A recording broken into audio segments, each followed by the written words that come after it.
게 아닌가 이런 생각이 드는데 두 가지 반박이 이거였습니다. 당시에 병역 신체 검사를 할 때 0.6 이하에서는 군의관이 정밀 검사를 했다. 그리고 그 당시에 학력이나 뭐 지능 이런 것들을 다 감안하면 0.2, 0.3의 시력으로도 보충력이 가능했다. 이렇게 변명을 하셨어요. 두 가지 다 완전 사실이 아닌 거 아십니까? 일단 당시 병역 신체 검사에서 0.6 이하인 경우에 군의관이 어떤 정밀 검사를 했나요? 답변 드릴까요? 예. 제가 이 문제는요, 의원님 그 말씀을 해주셔가지고 사실은 처음 알았는데요. 이 병역 문제는 우리 국민들에게 민감한 사안이기 때문에 제가 정확하게 좀 그 말씀을 드리는 게 좋을 것 같습니다. 혹시 잠깐, 예, 그 두 가지에 대해서 제가 마저 질문을 드리고 예, 나서 예. 한꺼번에 얘기를 듣겠습니다. 그래서 제가 알고 있기로는 병역에 대해서, 그러니까 병역 신체 검사할 때 정밀 검사라는 게 그냥 군의관이 0.1까지 보이느냐고 하고 안 보이면은 0.04 이렇게 한 것으로 그렇게 알고 있고요. 두 번째,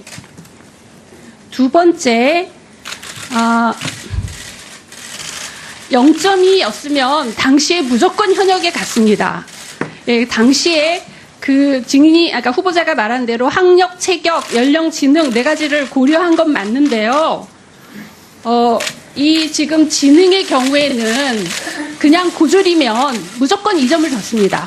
그리고 연령의 경우에는 연령은 증인이 어렸기 때문에 무조건 1점입니다. 그리고 학력은 고졸이어서 2점이에요. 무조건 5점은 픽스가 돼 있었어요. 그리고 남은 게 이제 그 시력 문제인데 시력이 증인이 당시 0.04로 받은 이 을종은 5점이어서 5점 플러스 5점을 하면 여기 평가표에 의해서 10점이 돼서 보충력이 됩니다. 그런데 0.2인 경우에는 1을종이 되기 때문에 현역이 무조건 가능합니다. 여기에 대해서 말씀해 주세요. 네. 말씀드렸다시피 이 병역 문제는 굉장히 중요한 문제이기 때문에요. 제가 소명할 수 있는 기회를 좀 주셨으면 좋겠습니다. 우선 첫째로 박 의원님께서 그 얘기를 쭉 제기를 하셔서 저는 사실 처음 알았어요. 이번에 제 병적 기록부든지 또 80년대 공무원 임용할 때 신체 검사는 처음 알았는데 그래서 쭉 이제 기억도 되살리고 했습니다. 이게 굉장히 오래된 일이라서요. 77년도 일이니까요. 첫째로 시력 검사에서 말씀드리자면은 공무원 임용 때 시력 검사를 제가 보니까 경찰병원에서 받았습니다. 그때는 아시는 것처럼 이렇게 벽에다 붙여놓고 한쪽도 가리고 보는 그런 검사입니다. 그리고 그 징병검사에서의 그 시력 검사는 일단 일정한 기준 이하가 되면은 그 정밀 검사를 했다고 그래요. 제 생각에 정확히 기억은 안 납니다만은 2차 검진에서 이렇게 시력표 보고 하는 그런 검사는 안 했던 것 같아요. 그래서 지금 제가 조금 사실 잘 기억이 안 나요. 그렇지만 적어도 1차 때처럼 벽에 걸어놓고 보는 그런 건 아니었습니다. 이렇게 뭐 눈에다가 뭘 들여다보고 우리 아무리 병무행정이 그런 정밀 검사 자체가 없었다라는 게 지금 그렇게 나와 있는데요. 근데 어쨌든 간에 아무리 우리 병무행정이 70년 들어가지만은 벽에 걸어놓은 그 시력표를 보고서는 현역이다 보충을 판정을 하겠습니까? 그렇다면은 아무리 눈 좋은 사람도 안 보인다고 하면 그만이지 않겠습니까? 그러니까 2차에서는 그것이 사진을 보는 그런 검사였던 것으로 제가 기억이 나고요. 그 다음에 지금 0.04하고 0.23 말씀을 하셨는데요. 저도 이번에 처음 알았어요. 눈으로 해서 하는 검사의 최하점이 0.1입니다. 그리고 0.04는 이 시력검사표로 나오는 그 등급이 아닙니다. 안 보인다고 하면은 0.04로 적은 것입니다. 그러니까 이 벽에 걸어놓은 걸로 해가지고 0.04라는 게 안 나오는 것이죠. 그러니까 다시 말씀드리면 정밀 검사에서 했다는 0.04의 스케일과 지금 의원님이 말씀하시는 공무원 채용 때 0.23은 전혀 다른 디멘전이에요. 근데 마치 숫자로 보니까 사람들이 같은 선상에 있는 것을 보고 또 눈이 좋아진 건 이렇게 보시는 것이기 때문에 우선 그 말씀을 드리고요. 두 번째, 저도 이제 이걸 기회로 해서 이제 쭉 알아봤습니다만 징집 등급을 제가 상급을 받았습니다. 그게 이제 최종 판정이지요. 징집 등급 상급 받기 위해서는 두 가지의 요소가 있다고 합니다. 첫 번째가 신체 검사 등급입니다. 제가 거기에는 2을을 받았습니다. 그 다음에 징집 등급, 옆에 글씨가 안 보이더라고요. 그게 지금 의원님 말씀하신 합계 10점짜리입니다. 그러니까 제가 연령에서 1점, 학력에서 2점, 체격에서 5점, 지능에서 2점 받아서 시험을 받은 것입니다. 그래서 요 두 개가 합쳐져서 내려진 판정이 상급입니다. 그래가지고 제가 이제 보충력을 해서 이제 1년 3개월 일병 근무를 했던 것이고요. 다만 하나 오해할 수 있는 것이 제가 이 병적표를 저도 처음 봤는데요. 밑에 보면은 의원님 말씀하신 것처럼 중등도 근시, 이게 무슨 말인지 제가 잘 모르겠으나 영어로 ENB 해놓고 대위 김정철 써 있습니다. 이것은 이 당시에 2차 정밀검사한 군의관이, 안과 전문 군의관이라고 합니다. 그 사람이 거기다 북이라는 것입니다. 그래서, 결론적으로 말씀드리자면, EPB라는 것이 그러니까 눈에서 EB, 그러니까 이일종을 받아서 교정이 됐다라는 얘기예요. 그래서 알겠습니다. 저보다 더 많이 알고 계시니까요. 그런데 제 결론이 이렇습니다. 여기 그 군의관인 대위 이 김정철이라는 사람이 한 것은 제 시력에 대한 특기사항을 적은 것이고요. 그 다음에 이것을 비롯 이 시력에서 중점을 둬서 한 신체 검사 등급은 이을이었고요. 아까 말씀드린 10점을 받은 징집 등급 두 개가 합쳐져 가지고 제가 상급을 받은 것이 되겠습니다. 그 다음에 이 일에서 이제 고시 공부 얘기를 하셨는데요. 이때 제 상황이 이렇습니다. 77년 제가 만 20살 때입니다. 제가 17살 때부터 직장을 다녔는데요. 이때 제가 고졸로 직장을 다니고 있을 때입니다. 가장 그 힘든 시기에서 그때는 군대를 못해 한다는 생각도 없었고요. 그대로 이 체제에 맞춰서 가는 것이었죠. 그리고 정말로 힘든 시기였습니다. 이 군대를 못해 한다는 생각도 없었고요. 그 다음에 일병으로 제가 만기 제대를 하고 그때가 제가 대학교 2학년 1학기 때입니다. 고시 공부는 2학년 말부터 시작을 해서 3학년 때 처음 시험 봤습니다. 이때는 제가 고시가 있는지도 몰랐을 그런 때입니다. 그냥 힘들게 살 때였고요. 고시 공부나 이런 것은 군대를 마친 뒤에 시작을 했고, 기록을 보시면 제가 첫 번째 응시한 것이 80년도 3학년 때 응시를 했기 때문에 이때는 그런 것을 위해서 하는 것은 뭐 생각도 하지 못했던 그런 때라고 였습니다. 그래서 제가 이 문제에 관해서는 의원님께서 여러 가지 이렇게 그 지적을 해주셔서 저도 많은 걸 이제 알게 됐습니다만 국민 여러분들께 명명백백하게 이 배움 문제만큼은 제가 꼭 좀 해명을 했단 말씀 이렇게 길게 말씀드렸습니다. 군의관이 2차 검사에서 어떤 정밀 검사를 했는지에 대해서 해명을 못하시면 전혀 해명이 안 됩니다. 그런데 의원님 그거를 병무청이라 그 군의관이 해명해야 될 거 아닐까요? 제가 아까 말씀드린 것처럼 어떤 기계를 썼는지는 모르지만 분명한 것은 벽에 걸린 그걸 다시 해서 그 2차 검사를 한 건 아니고 이 눈에다가 뭘 이렇게 보더라고요. 아마 이 조리개라고 하나 이런 걸 보는지 모르겠는데 아마 그것이 그 앞에 나안 검사한 것에 대한 정확도 이런 거 아닌가 싶은데 지금처럼 뭐 어떤 기계가 썼는지 그거는 제가 기억이 안 납니다만 적어도 벽에 걸린 시력 검안표를 보고 한 그런 것은 아니었습니다. 그리고 분명히 이 안과 군의관이 밑에다가 자기 도장까지 찍어가지고 그 얘기를 했거든요. 그래서 그때 어떻게 했냐는 것은 제가 틀림없이 뭔가를 했는데 뭐 기계를 제 눈에 들여다본 건 기억이 나는데 정확하게 뭔지까지는 제가 지금 기억이 나지 않는 말씀을 드립니다. 네네. 네, 수고하셨습니다. 네, 김정윤 의원님 의사진행 발언해 주시기 바랍니다. 지금 우리 이 질의 답변이 5분인 거 맞죠? 지금 이제 1시간 지났는데요. 지금 전체적으로 그 질의 5분이에요, 지금. 계속. 이래가지고는 제대로 이 의사진행을 하기가 좀 어렵다고 봅니다, 저는. 그래서 물론 뭐 지금 우리가 질문하실 게 많다는 건 충분히 이해를 하는데 오후 질의 시간이 있어요. 뭐 저녁 먹고 할 수도 있는 거 아닙니까?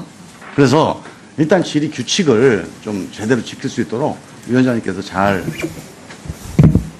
지도 좀 해주시고. 네, 김종민 위원님 말씀 감사드립니다. 우리 의원님들께서는 5분 질의 시간을 답변 포함했습니다. 그리고 가능한 한 1문 1답 형식으로 해서 해주시고 또 다 못할 경우에 또 보충 질의 시간을 또 7분을 드립니다. 그래서 골고루 우리 의원님들께서 질의할 수 있도록 양해 부탁드리겠습니다. 다음은 유승민 위원님 질의해 주시기 바랍니다. 예.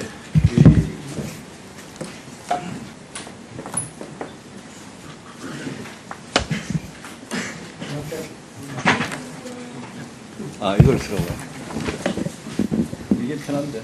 이거 좀 해주세요. 이쪽 거 좀 해주시죠. 이게 편한데.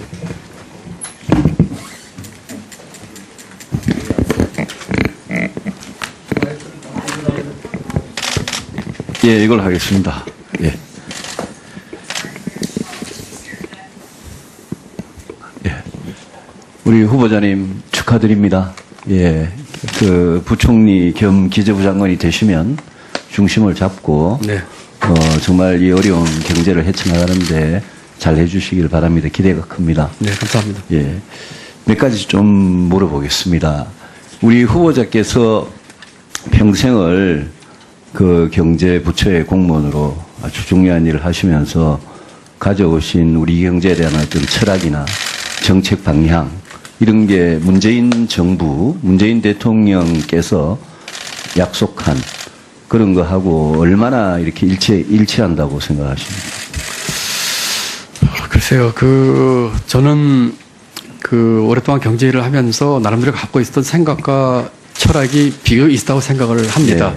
그리고, 지금 새 정부에서 하고 있는 것들 중에서, 네. 꽤 많은 철학과 이 골격에 대해서는 거기에 일치한다. 제가 맞춘 것이 예, 아니라 일치한 점도 있고 또 어떤 부분은 조금 예. 좀 어드저스를 해야 됐다는 부분도 있다고 생각을 합니다. 그래서 저도 짧게 묻고 네, 짧게 죄송합니다. 예, 답변해 주시면 이 후보자가 경제부총리로서 우리 대통령께서 약속하신 게 많잖아요. 네. 그거를 100% 지켜야 되겠다 이런 생각이십니까? 아니면 이런 부분은 좀 고쳤으면 좋겠다 이런 생각이십니까? 가능하면 국민과 약속을 지키려고 애는 예. 쓰겠지만 예. 공약의 우선순위라든지 또는 공약 간의 정합성분을 봐서 조정해야 될 부분이 있다고 근데 생각합니다. 우리 대통령의 공약 중에 경제 분야에서 제일 중요한 거는 소득주도 성장, 그리고 공공부문 일자리 81만 개. 저는 이렇다고 보거든요. 근데 오늘 후보자 모두 발언 중에 소득주도 성장이란 말도 없고 공공부문 일자리 81만 개 만들겠다는 말도 없어요. 그냥 적극적인 노동정책, 고용창출, 또 소득주도 성장이 아니라 혁신성장이라. 혁신성장의 말에 대해서는 저는 굉장히 반갑습니다만은 이 소득주도 성장에 대해서는 후보자께서 이게 성장의 해법이라고 생각하십니까, 평소에? 소득 중심 성장은 소득주도 성장. 소득주도 예. 성장은 저는 우리 경제의 여러 가지 난제를 푸는 데 있어서 중요한 채널이라고 생각을 합니다. 그렇지만 이것은 수요 측면에서 이제 뭐라고 할까요? 소득이나 임금을 높여서 내수를 진작해서 하는 수요적인 측면이고 공급적인 측면에 접근이 필요하다고 생각합니다. 그것이 아까 제가 말씀드린 예. 혁신 경제와 그래서 이게 같아 있는 얘기죠. 성장을 이야기하면서 저는 후보자께서 소득주도 성장이란 말을 대통령께서 후보 시절에 굉장히 강조해왔던 말인데 그 말을 굳이 모두 발언에 빼고 혁신성장이란 말을 집어넣은 데 대해서 저는 굉장히 반가운데 이게 후보자의 소신인지 소득주도 성장은 성장 해법으로 적절치 않다고 생각하시지 그런 건지 의원님 그건 아니고요. 그런 건 아니고요. 제가 예. 생각하는 경제 정책의 어떤 비전과 모토는 사람 중심의 예. 지속 성장 경제입니다. 예. 그런데 그것을 하기 위해서 소득 주도 성장 측면에서 지금 하고 있는 일자리 문제라든지 이런 것들도 분명하게 중요한 축이긴 하지만 또한 축으로서는 혁신 성장 문제들, 예. 여기 구조개혁 문제라든지 예, 그거는 제가 생산성 굉장히 문제, 반갑고요. 이건 같이 들어가서 받쳐야 된다고 생각을 합니다. 예, 그런 정책을 꼭 좀 추진해야 되겠다는 생각이 들고요. 네네. 추경에 아까 작용을 역할을 좀 하셨다는데요. 추경 편성에. 의원님 역할이라기보다는 네 말씀하시죠. 예, 근데 이 공공부문 일자리 81만 개 있지 않습니까? 네네. 제가 이제 후보자께서 칼럼을 많이 쓰셨더라고요. 그래서 제가 어젯밤에 후보자 과거에 쓰신 칼럼을 쭉 읽어보면서 굉장히 감동도 많이 받고 그랬는데요. 근데 그 칼럼을 쭉 이렇게 관통하는 게 이제 킹핀이라고 우리 사회의 의사결정 구조 잘못되고 보상책이 잘못됐다. 그렇습니다. 이러면서 예로 드신 게 공무원 5,000명, 구급 공무원 5,000명 뽑는데 23만 명이 지원하고 이런 거는 잘못됐다고 지적을 하셨어요. 그동안. 맞습니다. 예. 그런데 지금 공무원 일자리, 특히 공무원 수 늘린 국민 세금으로 이 정책에 대해서는 후보자는 이제까지는 이게 잘못됐다고 생각을 해 오셨으면 지금 당장 추경부터 이 공무원 일자리 늘리는 추경으로 가고 있지 않습니까? 그죠? 의원님 말씀드릴까요? 아니, 그래서 예, 예. 저도 뭐 5분 지켜야 되니까요. 예, 예. 그래서 그 부분에 대해서 공무원 일자리 80만 이건 좀 잘못됐으니까 정권 초반에 이거는 바로잡는 게 좋겠다. 이런 생각을 하고 있고 후보자 그 의원님 말씀의 취지에는 제가 공감을 하는데 이제 그 팩트가 좀 잘못된 건 하나 제가 말씀드려야 되겠습니다. 제가 그 칼럼에 쓴 거가 문제라고 한 거는 5천 명을 뽑는 공무원이 문제가 아니라 20만 명이 몰리는 그 사회 보상 체계. 다시 말씀드리면 모두가 다 공무원이 돼야 되겠다, 교사가 돼야 되겠다, 대기업 가야 되겠다 그런 사회 보상 체계 문제를 제가 지적을 한 것이고요. 그래서 공무원을 뽑는 것에 대한 문제를 지적한 것은 아닙니다. 그리고 지금 이 청년 실업 문제, 뭐 나중에 다시 얘기할 기회가 있습니다. 청년 실업 문제가 지금 체감 실업이 지금 120만입니다. 전체 청년의 4분의 1이 실업자인데요. 지금 이런 상황에서 결국 이 추경에서 추구하는 공공 일자리가 됐든 이걸 추구하는 최종 목표는 결국 민간 일자리입니다. 거기에 대해서 이번 추경이 어떤 역할을 하느냐가 저는 관건이라고 생각을 하고 있거든요. 그래서 지금과 같이 120만, 23.6% 체감 청년 실업률에 있어서 정부가 지금 해야 될 일들 또 이 어렵고 절망에 빠진 이 노동시장과 청년들에게 그런 역동성과 희망을 주는 그런 측면을 저는 생각을 하고 있다는 말씀을 드립니다. 네, 수고하셨습니다. 다음은 심기준 위원님 질의해 주시기 바랍니다. 네, 안녕하십니까. 더불어민주당 심기준 의원입니다. 후보자님 먼저 축하드리고요. 아까 후보자님 모두 발언에서 우리 지금 현재 한국의 현실을 저성장 고착화 그리고 급격한 저출산 고령화 양극화 심화 현실을 진단해 주셨는데요. 거기에 대해서 뿐만 아니라 우리 4차 산업혁명 등으로 새로운 도전이 과시화되고 있고 그다음에 변화의 충격이 더욱 가중될 가능성이 있다고 봅니다. 이에 대해서는 어떻게 동의하십니까? 네, 동의합니다. 후보자님 한번 화면을 좀 봐주시기 바랍니다. 2006년과 2016년 10년간의 대한민국 지표 변화를 정리해 봤습니다. GDP 1인당 국민소득, 월 가계소득 등 양적 성장은 어느 정도 이루어졌지만 우리가 질적 성장은 전혀 이루지 못했다는 지표가 지금 말해주고 있습니다. 1인당 국민소득은 역시 3만 불의 벽에 막혀 있습니다.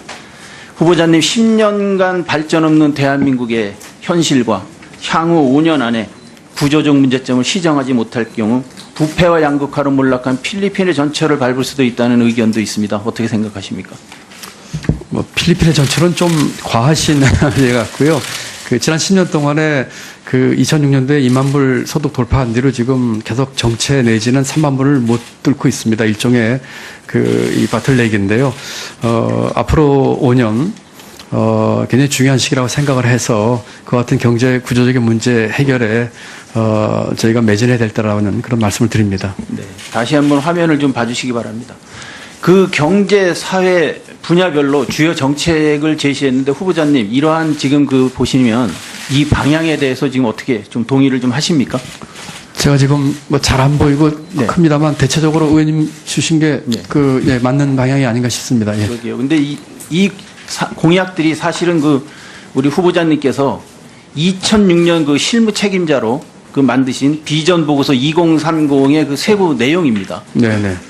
이 비전 2030이 대한민국에서 만들어진 최초의 국가 장기 전략 보고서 한 세대 앞을 내다보는 국가 발전 계획이었습니다. 이것이 노무현 정부의 비전 2030에 대해서 그동안 일부에서는 뜻깊은 실패였다는 의견도 있었습니다. 그런데 이것이 어쨌든 정치적으로는 폐기됐을지 모르지만은 새로운 출발을 위한 그러한 디딤돌로서 비전 2030을 다시 부활시켜야 한다는 의견도 있습니다. 후보자님 어떠십니까? 비전 2030은 그 당시 제가 주무국장으로서 실무 책임을 졌던 작업입니다. 그때의 배경은 우리 경제에 우리 사회에 앞으로 올 도전, 과제, 양극화, 고령화 이런 것들을 예측을 해서 25년을 내다보는 국가의 비전과 거기에 맞는 재정 전략까지 하자는 것이었는데 그 후로 뭐 정치적으로 폐기란 말씀을 계셨는데 사실은 그 후로 계속해서 우리 정부가 거기 있는 정책들에 대해서 뭐 의식하든 안 하든 많은 부분을 일부 시행해 왔다고 생각을 합니다. 지금은 다시 2030을 지금 다시 그걸 봐서 이렇게 하는 거는 이거는 이제 좀 아웃 오브 데이트한 얘기고요. 다만 말씀하신 취지가 새로운 도전 과제 또 그때 해결하지 못한 도전 과제를 해결하기 위해서 뭔가 좀 중장기적인 비전과 전략을 가져야 되지 않겠느냐 하는 측면에서는 동의 말씀드립니다만 2030 보고서를 지금 다시 이렇게 그대로 쓰는 것은 아니라는 생각이 듭니다. 다시 화면을 한번 보시겠는데요. 지금 보시는 것처럼 문재인 정부의 공약은 비전 2030에서 추구하던 정책 방향과 상당히 동일합니다. 지금 결국 문재인 정부의 소득주도 성장 정책이 성공을 거두기 위해서는 비전 2030과 같이 이념과 세대를 뛰어넘는 그러한 국민적 공감대를 얻을 수 있는 장기 국가 종합 전략이 필요하다고 생각이 됩니다. 이 장기 국가 종합 전략이 필요하다는 데 대해서는 어떻게 생각을 하십니까? 동의합니다. 동의, 한 말씀 네. 올려도 될까요? 예. 비전 2030을 많은 분들이 보고서를 보시면은 가장 중요한 것이 비전 2030의 당연히 철학입니다. 그 철학은 첫 번째가 제도 혁신입니다. 두 번째가 그다음에 선제적 투자거든요. 많은 분들이 뒷부분을 강조를 하시는데요. 앞부분에 있을 제도 혁신 부분이 되면서 그러면서 이 선제적 투자가 돼야지 우리가 희망하는 비전 달성하는 국가로 갈 수 있다는 두 가지 틀이 있는데 이 제도 혁신 부분 예를 들어서 그때 제기했던 것이 정년 연장 임금 피크제, 국민 직역연금 개편, 복지전달 체계 개편, 학자 개편, 서비스 산업 경쟁 이런 것들이거든요. 그래서 두 가지 축 중에서 특히 이 제도 혁신 쪽, 그다음에 그것을 뒷받침하기 위한 선제적 투자 이 두 개를 같이 좀 봐주시면 균형 잡히게 볼 수 있을 것 같습니다. 국민적 공감대를 얻고 세대를 뛰어넘는 그러한 생명력을 가질 수 있는 이러한 장기 보고서에 대해서 좀 관심을 가져주시면 네, 그렇게 하겠습니다. 네, 수고하셨습니다. 네, 엄영국입니다. 우리 후보자께서는 기부를 많이 하신 걸로 알고 있고 굉장히 높이 평가합니다. 그런데 기부만큼 사실 어려운 게 세금 잘 내는 겁니다. 지금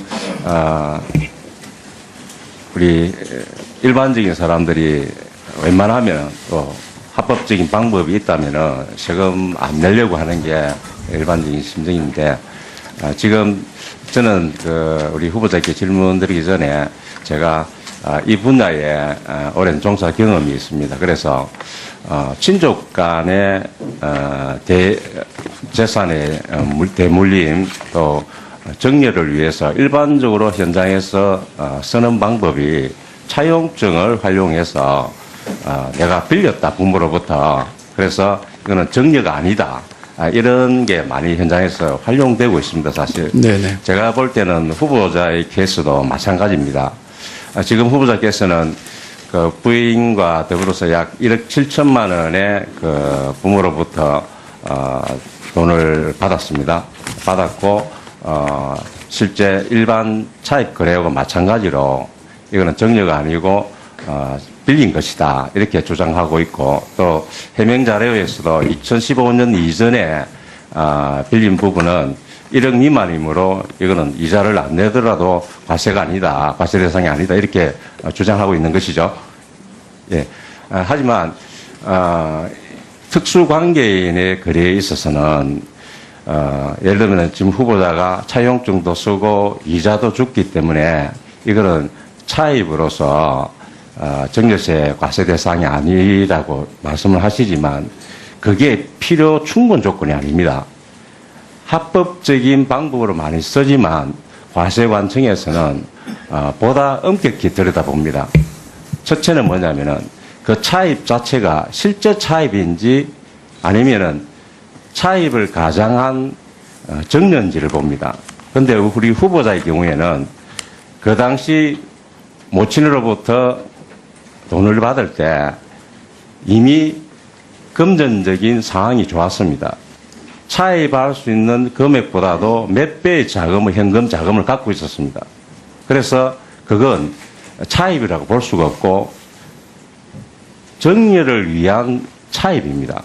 차입을 위해서 돈을 받은 게 아니고 정리를 위해서 차입 형태를 빌린 겁니다. 그리고 상환 의무가 있느냐? 일반 타인 간에는 채권 채무 계약을 쓰면은 상환 의무가 반드시 존재합니다. 그러나 부모 자식 간에는 특히 우리 후보자의 모친께서는 만기가 앞으로 5년 더 연기해서 우리 나이로 보면 88세가 됩니다. 부모 자식 간에 우리 또 끔찍히 아끼는 우리 모친께서 자식 보고 내 돈 내놔라 88세 가서 이렇게 할 리가 없습니다. 그래서 상환 의무가 기본적으로 사회 통념상 볼 때 상환 의무가 없는 겁니다.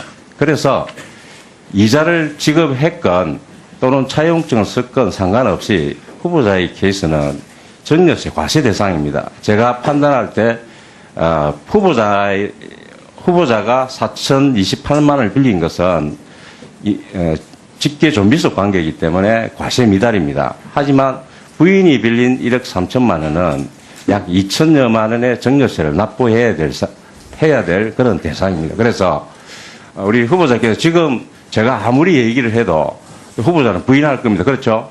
그렇습니다. 네. 그래서 이 자리 결론 낼 수는 없습니다. 예, 알겠습니다. 하지만 지금 우리 과세관청에서의 기본적인 입장은 이거는 정려입니다. 그래서 차후에 우리 국세청에 업무 보고를 받았을 때 이 부분을 국세청에 맡겨서 판단을 맡겼을 의향은 없으신지 묻고 싶습니다. 의원님, 제가 조금 말씀을 올리고 답을 의향만 우선 먼저 좀 그렇게 뭐 의원님께서 워낙 이쪽에 전문가시니까요. 저 말씀에 따르겠습니다. 제가 사실은 이미 물어봤습니다만 제가 다시 한번 그 의원님 말씀대로 다시 한번 그 물어보도록 하겠습니다. 네, 감사드리고 예. 제가 한 가지 더 보태면은 이런 그 정려의 문제 이상으로 더 심각한 것은 그 정려 행위, 이 차용 행위와 관련해서 일어난 각종의 일련의 어떤 그런 행위들, 차용증을 쓰고 계좌 이체를 하고 이런 문제가 더 심각하다는 것을 우리 후보자가 하고 계시리라 믿습니다. 네, 잘 알겠습니다. 네, 수고하셨습니다. 다음은 윤호중 의원님 질의해 주시기 바랍니다. 네, 경기 구리 출신 윤호중 의원입니다.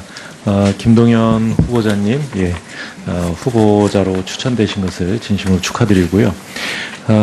제가 조금 늦게 와서 인사 말씀하신 것을 쭉 봤는데요. 그러니까 사람 중심의 투자, 또 공정 경제, 혁신 성장 이런 이 문재인 대통령께서 내걸으셨던 이 경제 정책의 핵심 사항들을 쭉 열심히 하겠다라고 하는 그런 의지를 표명하셨습니다. 좀 전에 이제 이 동료 의원께서도 이것이 과연 소득주도 성장에 부합하는가 이렇게 질문이 있었는데 제가 생각하기에는 소득주도 성장이라고 하는 것은 아직 일테면 경제학계에서 일반화된 개념은 아니죠. 어떻게 보면 우리 사회에서는 좀 정치적인 이 표현으로 정책이 표현된 것이 아닌가 생각을 하고요. 그런 면에서 보면 좀 더 이제 경제 정책이라는 측면에서 놓고 봤을 때 이 소득 측면, 그러니까 수요 측면을 강조한 경제 정책이라고 봐야 할 텐데요. 그래서 소득과 일자리는 일테면 가계의 이 수요를 늘려나가자라고 하는 것이고, 그 다음에 혁신 성장, 이 공정 경제 이런 것을 통해서는 기업의 이 수요, 그러니까 달리 표현하면 투자를 늘려가는 그런 정책을 하자라고 하는 것이고요. 지금 이 추경을 통해서 이렇게 하는 것은 정부의 이 수요 창출 능력을 극대화해 나가자. 이런 기조는 앞으로도 계속될 것이라고 보는데요. 이런 일테면 수요 측면의 앞으로 우리 정부의 경제 정책을 어떻게 관리해 나가실지, 그러니까 총수요의 관리의 측면에서 좀 말씀을 해 주시기 바랍니다. 예.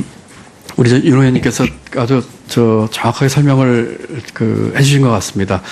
소득주도 성장이 경제학 쪽에서 얘기는 많이 된 건 아니지만 이제 ILO 중심으로 이제 임금주도 성장을 이제 이렇게 조금 비슷한 개념이 아닌가 싶습니다만 이제 한국은 이제 워낙 자영업자가 많다 보니까 임금보다 아마 소득이란 말을 쓴 게 아닌가 싶습니다. 그래서 그런 측면에서 이제 수요 진작을 통한 내수 진작을 통한 이제 이 경제 좀 활성화를 하겠다는 것이 이제 골자가 되겠고 말씀하신 그대로입니다.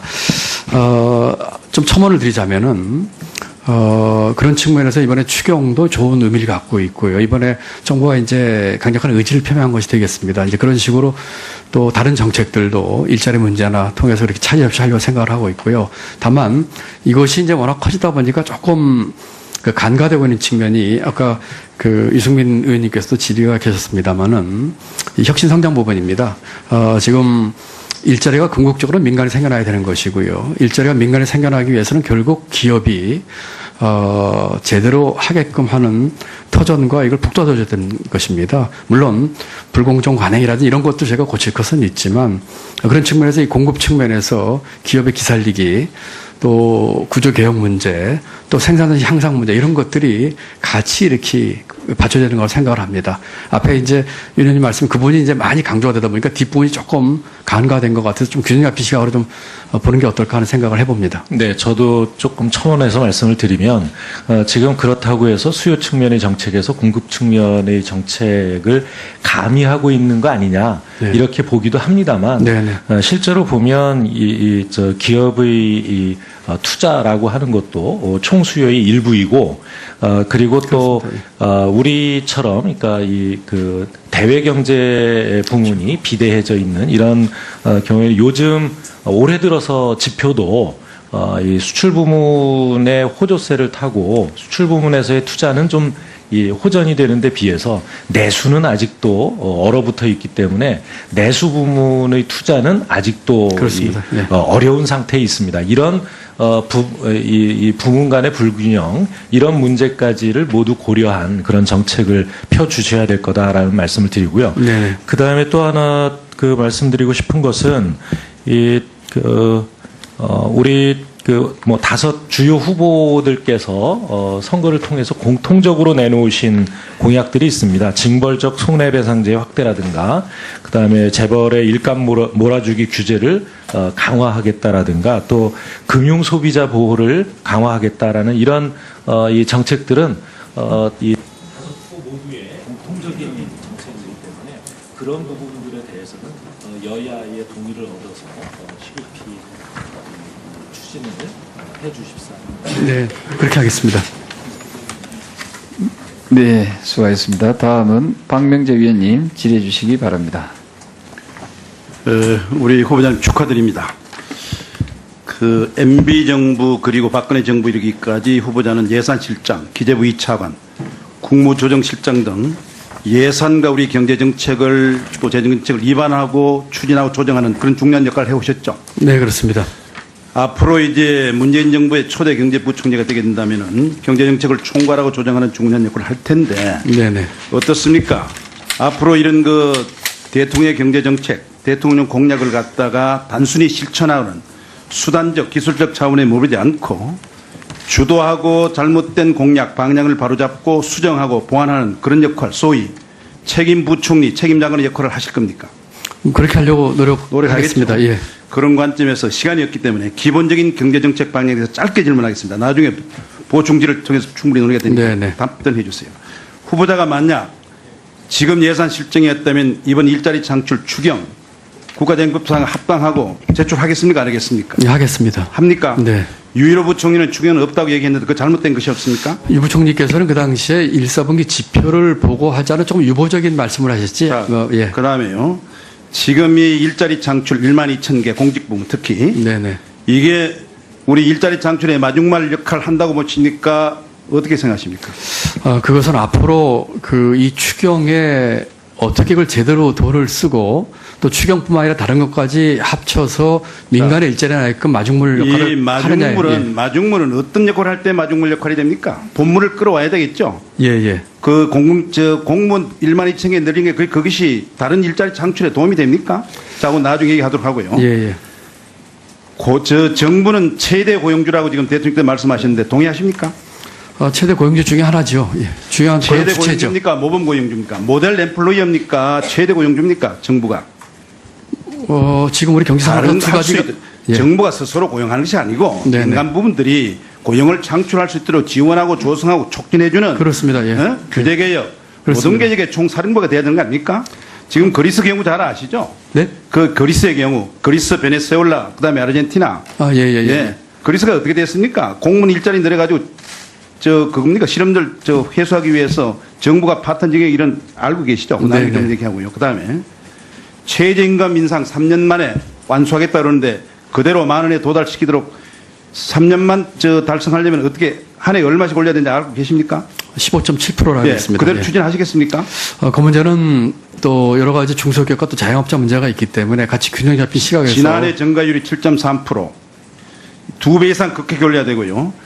이 최저임금의 대상을 받고 있는 업체, 중소기업이 얼마나 차지하고 있는지 아십니까? 대기업 문제가 아니죠. 얼마나 됩니까? 그렇습니다. 얼마나 됩니까? 98.2%가 중소기업에 국한되어 있습니다. 그렇습니다. 그 중에서도 30인 미만의 영세 사업자들이 86.6%. 얼마만한 부담이 작용하겠습니까? 이거 생각해 보셨습니까? 지금 이게 만약에 1만으로 2020년에 인상되게 된다면은 중소기업들이요, 2020년부터 매년 81조 5천억의 추가 부담이 필요하다고 했습니다. 알고 계십니까? 네네. 이거 해야 됩니까? 이게 경제 활성화 되겠습니까? 아까 말씀드린 것처럼 좀 해야 될 필요성과 또 자영업자나 이 중소기업 그까지 같이 균형 잡히게 보면서 좀 자, 검토를 할 사안이라고 생각합니다. 지금 시간이 좀 예. 비정규직 정규직화 그대로 끌고 나갈 것입니까? 공공부문의 제로 가능하십니까? 어떻게 하시랍니까? 짧게 답을 하라고 하시니까요. 이거를 그렇게 하긴 짧게 해야겠죠. 답을 할 사안, 아니, 그것에 대해서는 하는 방향에 대해서 가야 되겠지만 여러 가지 고려인들이 있습니다. 그 부분들을 뭐 지금 시간이 없어서 아마 하신 것 같아요. 오해다시다가. 비정규직의 대상과 범위도 아직 확 나와 있지 않고 잘못하게 되면은 중소기업들이 고용을 포기하는 고용 절벽에 이를 수 있다는 상황도 우리가 상상해야 네네. 되겠죠. 다음 공공기관의 성과연봉제 어떻게 하시겠습니까?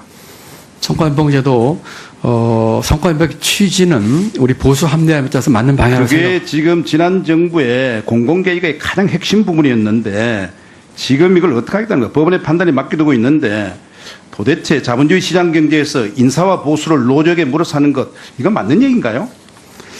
지금 짧은 답을 요구하시니까요. 제가 듣고 오후에 시간을 주시면 제가 예, 자세히 합시다. 답변 올리도록 하겠습니다. 예. 지금 이제 많은 분들이 궁금해 하시니까 네, 우리 네, 새로 네, 우리 기대를 많이 갖고 네, 있는 우리 알겠습니다. 후보자가 나오셨기 때문에 국민들이 궁금할 네, 거예요. 네. 자, 법인세 인상에서 복지 재원 충당하는 것 법인세 인상 고려하고 계십니까? 어떤 입장입니까? 법인세는 다른 측면, 조세 감면이나 이 비과세 감면이라든지 또 다른 측면에 있는 모든 것을 고려한 뒤에 해야 될 사항이기 때문에 지금으로서는 아주 신중하게 생각해야 될 부분이라고 생각합니다.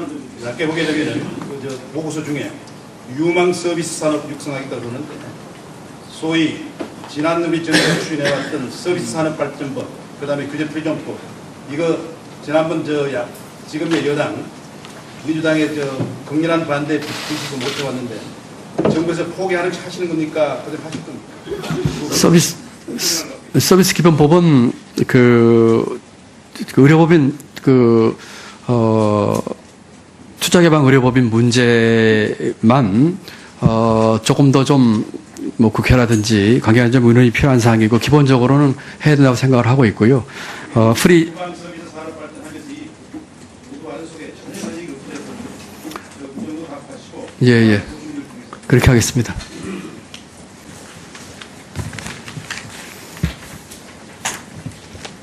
네, 서울 관악갑 출신 국민의당 김성식 의원입니다.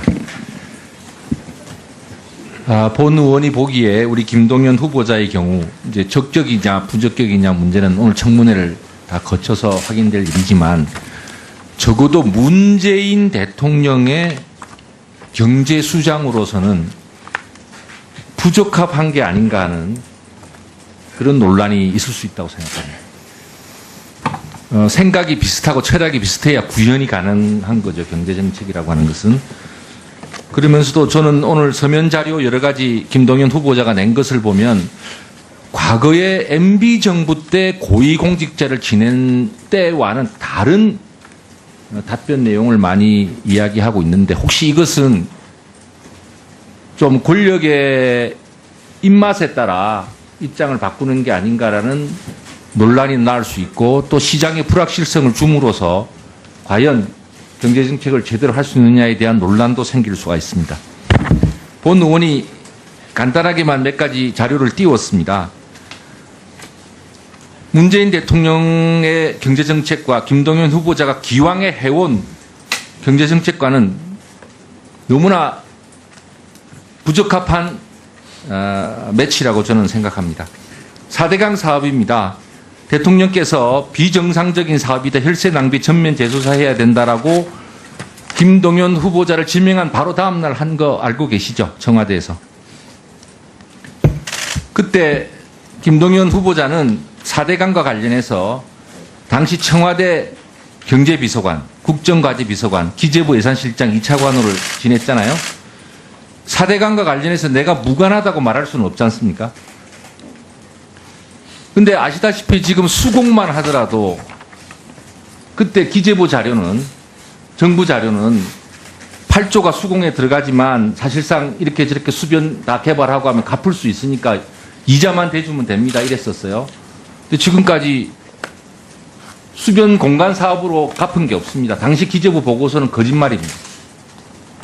뿐만 아니라 1년에 거의 3천억씩 이자 비용 들어간 거 알고 계시죠? 수공 이자를 갚아주기 위해서. 앞으로도 2030년까지 매년 3천억 가까이 돈이 들어가는 거 알고 계시죠? 즉 4조 이상의 돈이 오로지 이자를 갚는 데 써야 합니다. 재정 준칙 잘못된 거 아닙니까? 이때 당시 김동연 경제비서관, 예산실장 2차관은 어떠한 반대 의견이나 조정 의견을 낸 적이 있습니까? 답변 드릴까요? 네, 짧게 해주세요. 있는지 없는지 짧게 말씀해 주세요. 저는 그때 제가 그 당시에 고위직이 있었기 때문에 책임을 회피하고 싶은 생각은 추호도 없습니다만 그 당시에 청와대에는 4대강 담당하는 비서관이 따로 있었습니다. 지역 비서관이 있었고요. 네, 제가 그 서면 답변 자료는 아는데요.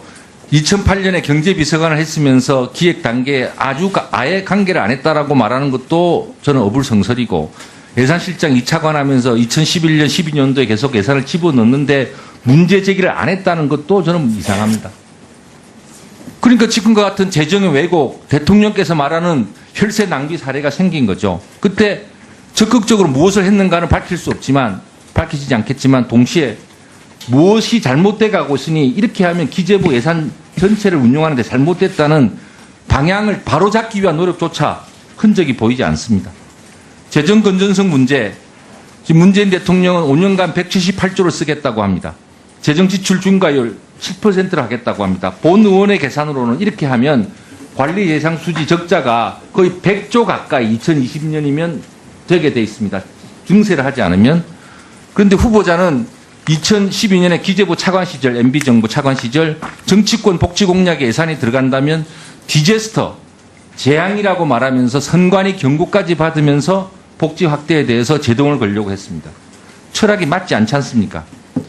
법인세 문제 나옵니다만 현재 법인세를 올려야겠다는 것이 현 정부의 입장입니다.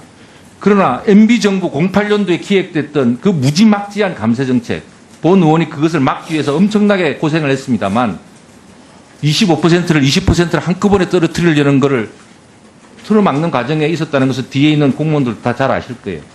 그때 청와대 비서관이었습니다. 그렇게 무리하게 감세를 하면 재정이 나빠지고 사회적 안전망 투자를 할 수 없다는 주장을 한 번이라도 하신 적이 있으십니까? 없으시죠?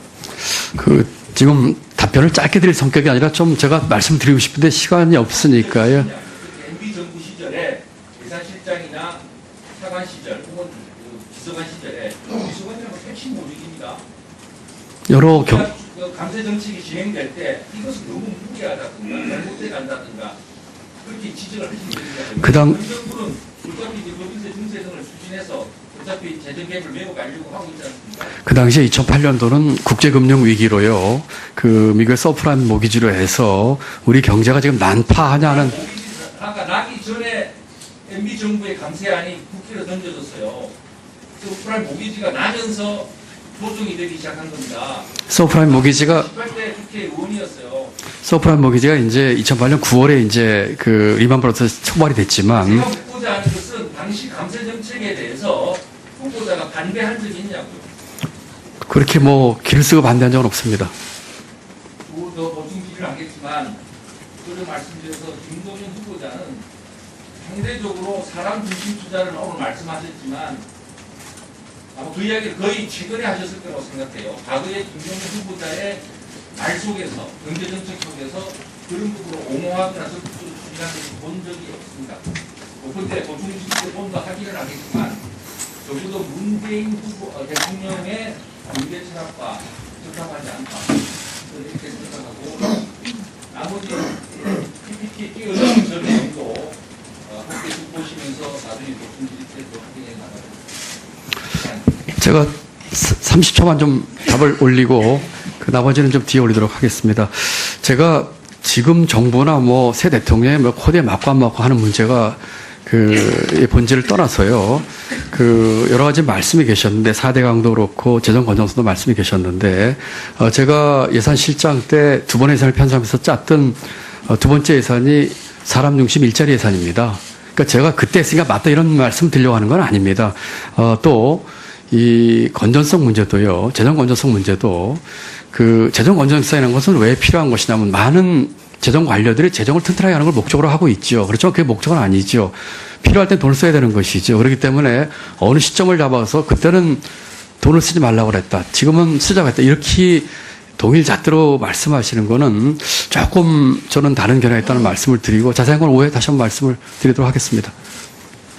우리 정부 때 본 의원이 고위관리를 하셔서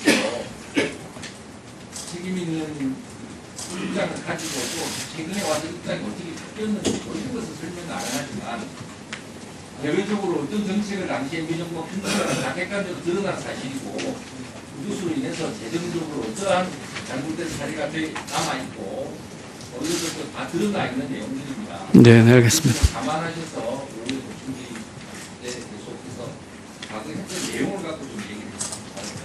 네, 알겠습니다. 네, 수고하셨습니다. 다음은 이정구 위원님 질의해 주시기 바랍니다. 예, 강남갑 이정구 의원입니다. 우선 축하드리고요. 간단히 몇 가지만 좀 물어보겠습니다. 그 후보자가 이제 국회에 제출한 자료에 의하면은 금융소득을 포함한 과세 강화 및 비과세 감면 정비를 우선 추진하고 직접적 세율 인상은 신중하게 검토하겠다 이렇게 내셨죠? 네, 그렇습니다. 근데 이거 많이 들어보던 얘기인데 박근혜 정부도 똑같은 얘기를 했거든요. 그러니까 기본적으로는 박근혜 정부의 이 정부 재원 대책, 세제 이것을 따르겠다 그런 얘기입니까? 그런 건 아니고요. 이 증세 문제나 이런 문제는 워낙에 이제 민감한 사항이고 지금 제가 내정자 신분에서 자세히 얘기는 또 좀 맞지가 않고요. 우선 말씀드린 것처럼 비과세라든지 또는 고소득. 네, 알았어요. 예. 간단히 지금 그 후보자도 잘 아시겠습니다만은 지금 문재인 정부는 노무현 정부를 계승하는 거잖아요. 그렇죠? 기본적으로. 글쎄요, 저는 어떤 부분에서 예. 하여튼 특히 이 경제 정책이나 세제 정책은 격차 해소라든지 막 그러한 쪽을 강조하면서 또 사람 중심. 이 노무현 정부의 정책이란 말이죠. 노무현 정부 때 그 종합부동산세라는 게 있었어요. 기억하시죠? 네, 압니다. 그 종합부동산세가 상당히 소위 그 강남 서초 이쪽에 징벌적인 그러한 부동산 세제다 이렇게 해가지고 막 여야가 공방을 하고 헌재에도 가고 맞습니다. 그렇죠. 그러면 이러한 것도 앞으로 세금 정책하는 데 있어서 계승할 생각입니까? 지금 종부세는 그에 많이 이제 수정을 돼가지고 있기 때문에 지금 뭐 당장 그걸 어떻게 할 그러니까 생각은 종합부동산세 그럼 강화는 더 안 하겠다? 뭐 앞으로 예. 지금 글쎄요 그거를 지금 뭐 단정적으로 말씀드리긴 어렵겠습니다만은 그것을 뭐 강화하겠다는 뜻으로 지금 아직 검토하고 있지는 않습니다. 그 이번에도 문재인 후보가 소위 이 강남 3구에서 상당히 표가 덜 나왔는데 그 이유 중에 하나가 종합부동산세가 문재인 후보가 당선이 되면은 다시 부활할 것이다. 네. 또 세금 폭탄이 강남 3구에 떨어질 것이다. 이렇게 해가지고 많은 사람들이 문재인 후보를 기피했던 거예요.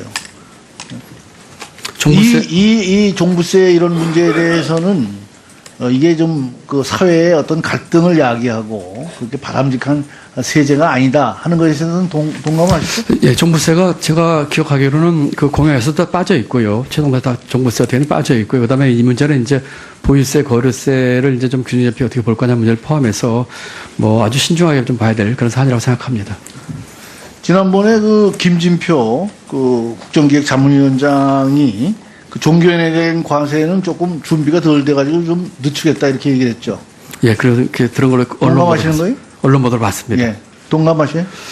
지금 저희 이제 그 세종당국 입장에서는 이제 내년도에 시행하기로 돼 있기 때문에 준비는 하고 있습니다만 이 문제는 여러 가지 고려할 요인이 많아서 저희가 종합적으로 좀 검토를 좀 해보려고 생각을 하고 있습니다. 종합적으로 검토한다는 건 안 하겠다는 얘기입니까? 뭐 꼭 그런 뜻이라기보다는 그 종교인 쪽 얘기 좀 들어보고요. 이게 그 다양한 이해관계가 있기 때문에 저희가 아니, 지금 예를 들면 천주교 같은 데서는 지금도 세금을 하고 내고 있습니다. 있고, 예, 맞습니다. 뭐 특별한 준비가 있어야지 이게 세금을 갖다가 종교인들한테 그 매기는 것이 아니잖아요. 이제 세정을 위해서는 이제 준비가 필요하죠. 아니 그 지금 내고 있는 사람이 있는데 무슨 특별한 준비가 필요하다 그렇게 얘기를 하세요?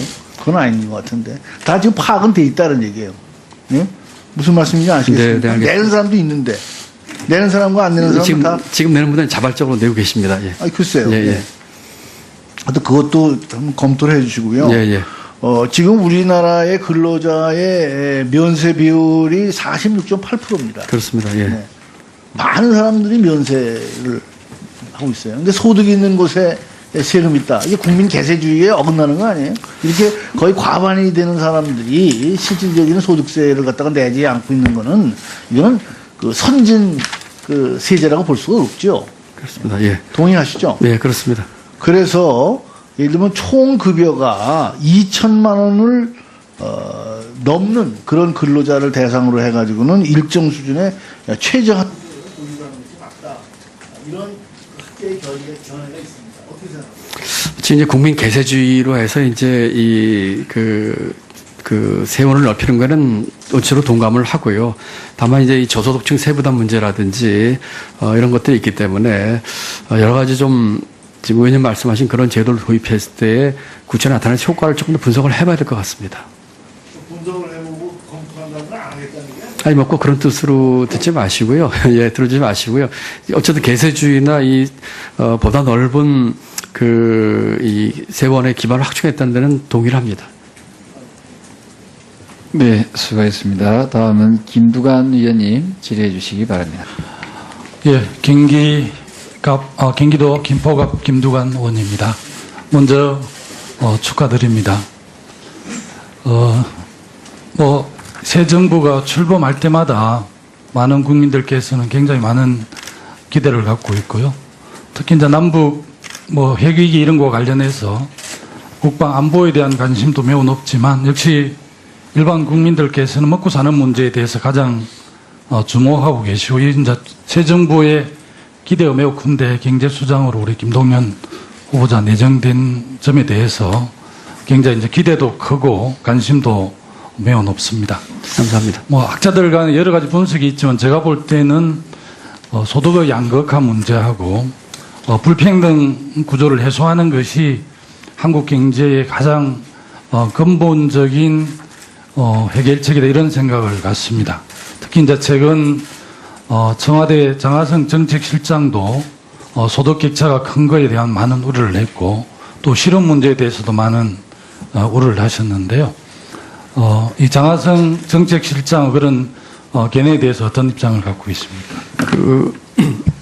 장 실장의 그런 분석에 대해서 동의합니다. 아마 그때의 주제가 그 주제였기 때문에 강조하신 것 같고요. 그렇지만 그거 하나만으로 우리 경제사회 구조 문제를 다 대변할 수는 없는 것 같습니다만 굉장히 중요한 포인트를 지적했다고 생각합니다. 경제정책 전반과 관련해서 이제 경제부총리, 기획재정부 장관께서 가장 중요하긴 하지만 저는 이제 경제정책도 청와대 그리고 당 또 이 경제부처가 이렇게 협력해서 팀워크로 하는 거라고 저는 그렇게 그렇습니다. 이해를 합니다.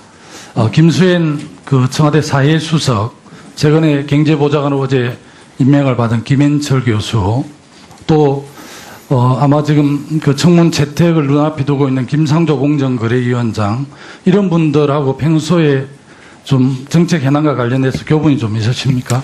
정책 현안 가지고라기보다는 그런 사회 또 경제 문제 가지고 몇몇 분들은 뭐 얘기를 나눈 분도 있고요. 또 그중에는 제가 전혀 모르는 분도 있고 그렇습니다. 문재인 정부의 소득주도 성장 전략과 관련해서 기존 수출주도의 성장 전략과 어떻게 좀 연동이 되는 겁니까?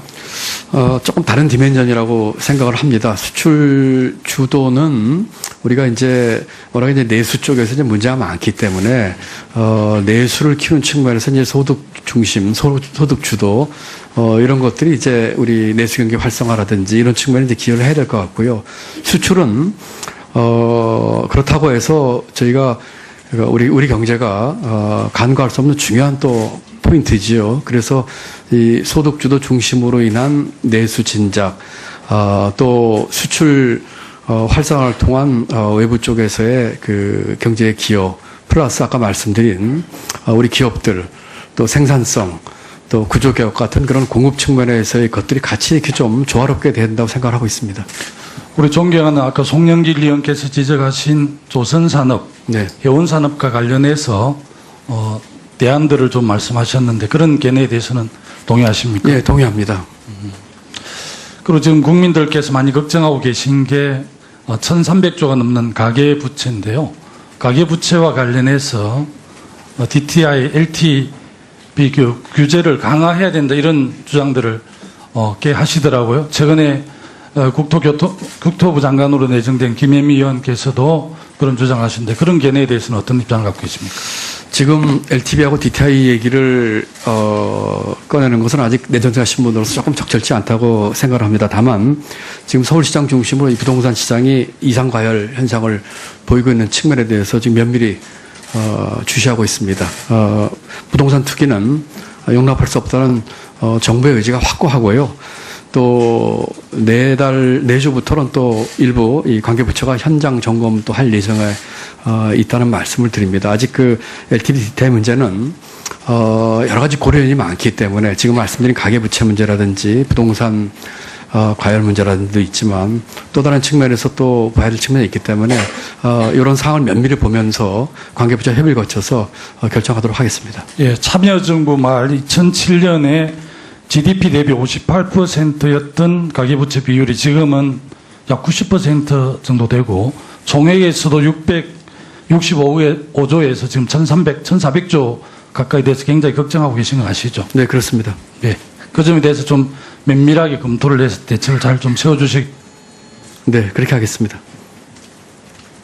네, 수고하셨습니다. 다음은 최교일 의원님 질의해 주시기 바랍니다. 예, 영주 문경 예천의 최교일 의원입니다. 먼저 축하드립니다. 이 경제부총리로 내정될 때 누구로부터 연락을 받았습니까? 처음으로? 의원님도 정부에 계셨지만 제가 그 인사사항을 이렇게 공개석에 말씀드리는 건 좀 적절치 않은 것 같아 양해를 해주시기 바랍니다. 예, 장관 임명을 위해서는 국무총리 제청이 필요한데 후보자는 위로부총리의 제청을 받은 것이죠? 네, 저는 그렇게 듣고 있습니다만, 네. 예, 알겠습니다. 저희 당 의원들이 준비 모임에서 사실 여러 가지 의혹이 많이 제기되었지만 오늘 후보자 말씀을 듣고 보니 어느 정도 또 이해가 됩니다. 그래서 제가 세세한 질문보다 몇 가지 그 의혹을 받는 이유 그런 점을 좀 지적을 하고 넘어가도록 그렇게 하겠습니다. 먼저 재산이 수백만 원에 불과한 모친께서 4억 원이 넘는 아파트를 분양받았지 않습니까? 그 과정에서 후보자 부부의 재산에 근저당을 설정해서 그 대출한 돈으로 분양금을 지급하고 또 그 이외에도 사적인 채무로 분양금을 지급해서 분양을 이제 받은 점이라든지 또 모친 명의로 개설된 통장에 그 후보자의 그 도장이 인감란에 찍혀 있는 그런 점이라든지 또 모친의 재산에 대해서 재산 고지가 재산 고지 거부가 이루어진 이후에 뭐 모친으로부터 돈을 차용한다든지, 그리고 2012년 차용한 8,500만 원은 그동안 변제할 수 있는 시간적 여유가 있었음에도 아직까지 변제를 하지 않는다든지, 또 부모 자식 간의 차용증을 작성한 점, 그것도 설명을 하셨습니다만, 또 차용증에 사용들을 상세하게 기재한 점이라든지, 또 막내 동생이 모친에게 송금한 돈을 은행 창구에서 찾는 과정, 이런 것들이 일반 국민들이 보기에는 좀 명쾌하지 않은 면들이 있습니다. 앞으로 이런 부분에 대해서 좀 더 일반 국민들이 이해할 수 있는 방법으로 처리했으면 좋겠다는 그런 그 말씀을 네, 잘 알겠습니다. 드립니다. 그리고 지금 공무원 증원 문제가 많이 나오는데 이 부분에 제가 이제 한 말씀을 이제 드려야 되겠는데요. 제가 사실 그 법무부에 있을 때 공무원 한 사람 늘리는 것이 얼마나 어려운지를 잘 알고 있습니다. 제가 안행부 조직실에 가서 여러 차례 설명을 하고, 또 이제 기재부에 또 이 결재를 받아야 공무원 한 명 증원이 되는데, 이 공무원을 증원하자, 그래서 일자리를 늘리자는 것은 기본적으로 저는 일자리 늘린 데는 찬성하는 사람입니다. 또 그렇게 발언을 한 적도 있습니다. 그러나 일자리가 필요할 때 우리 공무원들이 정말 힘들게 일하고 바쁘니까 업무를 제대로 하기 위해서 공무원이 필요하다, 그렇게 해서 늘려야 되는 것이지, 그래서 그 각 부처에서 수요를 조사하고 정말 우리 부처에서는 이런 공무원이 필요하다, 그리고 그를 조직실에서, 안행부 조직실에서 어디가 시급하다, 그렇게 정하고, 또 기재부에서 또 검토를 해서 그런 절차를 거쳐서 공무원 증원이 돼야지, 청와대에서 일방적으로 10,000명 늘려라, 10만 명 늘려라, 이렇게 하면 그에 따라서 무조건 늘려서는 안 되겠다, 그런 생각입니다. 거기서는 어떻게 생각하세요? 그 의원님 기본적인 생각을 제 입장을 같이 하고요. 다만 이번에 이제 공무원 숫자 늘리는 것이 일반 공무원이 하나도 없습니다. 보시는 것처럼 경찰, 군무원, 또 생활안전, 소방 이렇게 돼가지고 해서 절대 인력이 부족하거나 법정 인원이 부족하거나 또 이런 사람들로 했거든요. 그래서 그 의원님께서 검찰의 고위직을 하실 적에 했던 그때의 그 인원 늘리는 것하고는 조금 다른 측면에서 봐주셨으면 좋겠고요. 이 인원들은 나름대로 그 수요조사를 바텀업식으로 했다는 것도 좀 첨언해서 말씀드립니다. 그러나 이 분야를 정해서 하는 것 자체가 저는 맞지가 않다고 보고요. 전 공무원을 상대로, 전 부처를 상대로 정말로 우리 부처에서 공무원이 얼마나 필요하다, 정말 모자란다, 그렇게 수요조사를 해서, 그렇게 해서 안행부의 조직실에 검토를 거쳐서 가야지, 위에서 미리 인원을 정해서 10,000명 늘린다, 50,000명 늘린다, 10만 명 늘린다, 이것은 아니라고 봅니다. 그렇게 숫자에 맞춰 하실 겁니까? 실제로 필요한 인원을 하실 겁니까? 이번에 낸 그 추경안에도 사실은 그 수요조사를 했다는 말씀을 드리고요. 물론 이제 의원님께서 말씀하신 것처럼 아주 절차를 다 거쳐서 안행부 예산실 거쳐서 한 것은 아니지만 그동안 쭉 각 이 부문별로 필요한 인원에 대한 수요조사를 했다는 말씀을 드리고요. 이번에 또 이제 좀 크게 보면, 좀 넓게 보면, 지금의 이 실업 문제라든지 여기에 대해서 정부가 굉장히 심각한 문제의식을 갖고 있다고 하는 그 점을 좀 이해해 주셨으면 좋겠습니다. 그리고 이것으로 일자리가 만들어지는 것의 완성이 아니고요. 결국 이 추경이나 또 앞으로 정부가 일자리 하려고 하는 것의 성패 관건 민간 일자리입니다. 그런 것까지 제가 감안했다는 말씀을 드립니다.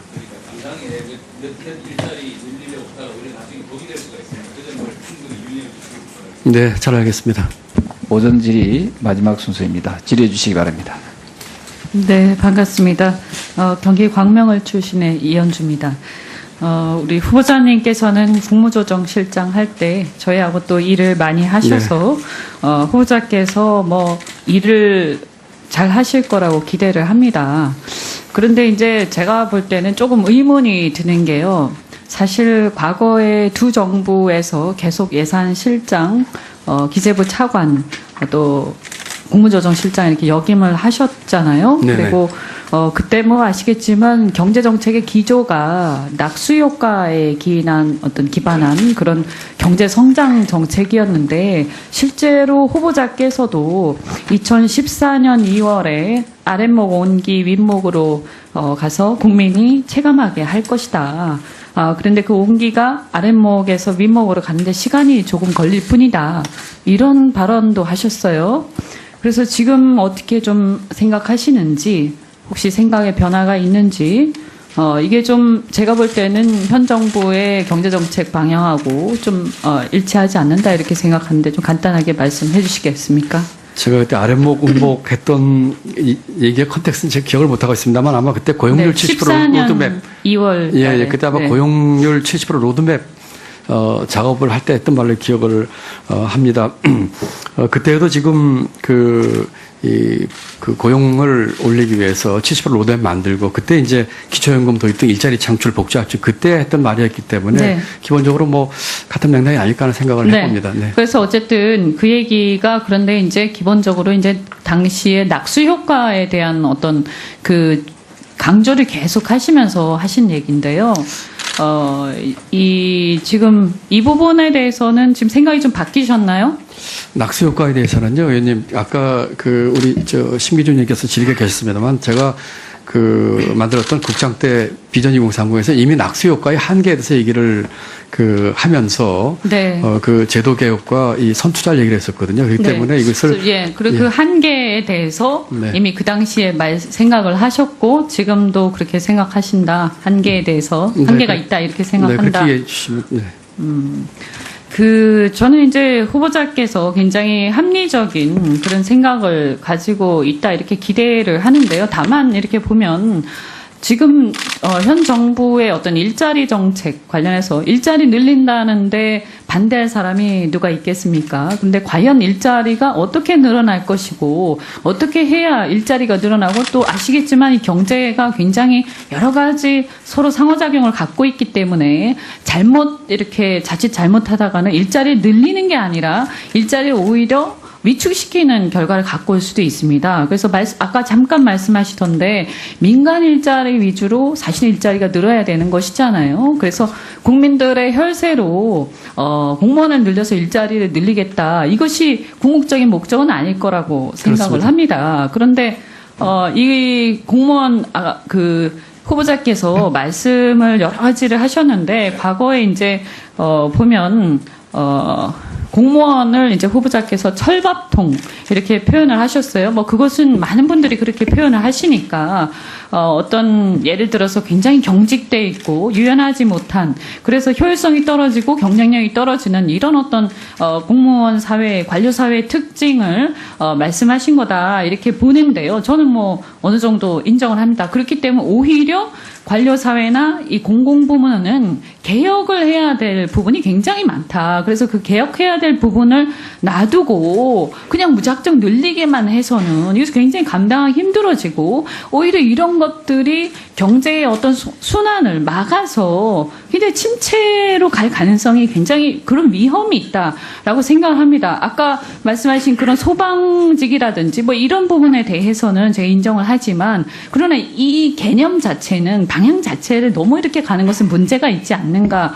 그리고 또 그 후보자 스스로가 그 칼럼에서 그렇게 말씀을 하셨어요. 우리 사회 게임의 룰, 이 말씀하셨잖아요. 그래서 초과 이윤이 생기는 시장, 즉 독과점 시장이라든가 공공부문, 사회적 지대를 누리는 특정 직역사회 등의 개혁이 필요하다.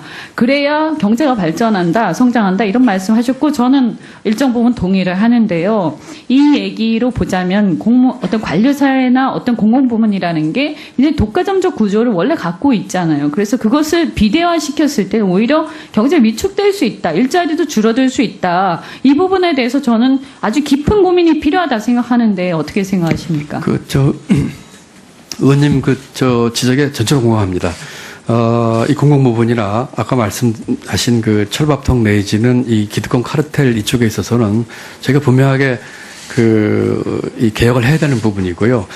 그래서 그 부분은 뭐 우리 의원님 전체로 동의하고요. 이번에 이 추경 문제는 워낙에 지금 이제 여러 가지 사정들이 아까 말씀드린 것처럼 고용 절벽에 또 지금 에코붐 세대가 91, 95년생들이 앞으로 5년 동안에 계속 더 많이 나오고 있거든요. 이런 측면에서 그 민간 부문 일자리를 궁극적으로 내기 위해서 지금 정부에서 할 수 있는 고민, 재정의 역할 이런 측면에서 이제 좀 다른 지면을 보셨으면 좋겠고요. 결국은 아까 말씀드린 것처럼 추경은 저는 크게 세 가지 중요한 포인트가 있다고 생각합니다. 첫 번째는 할 거냐 말 거냐 문제고요. 두 번째는 그 내용의 문제거든요. 그래서 이 추경을 통해서 민간 일자리까지 연결되는 그 연결고리를 어떻게 찾으면서 할 것이냐는 그 문제가 이 추경 성패의 키가 있다고 저는 생각을 합니다. 네네. 네네. 네네. 이따 뭐 고견 주시면 네. 알겠습니다.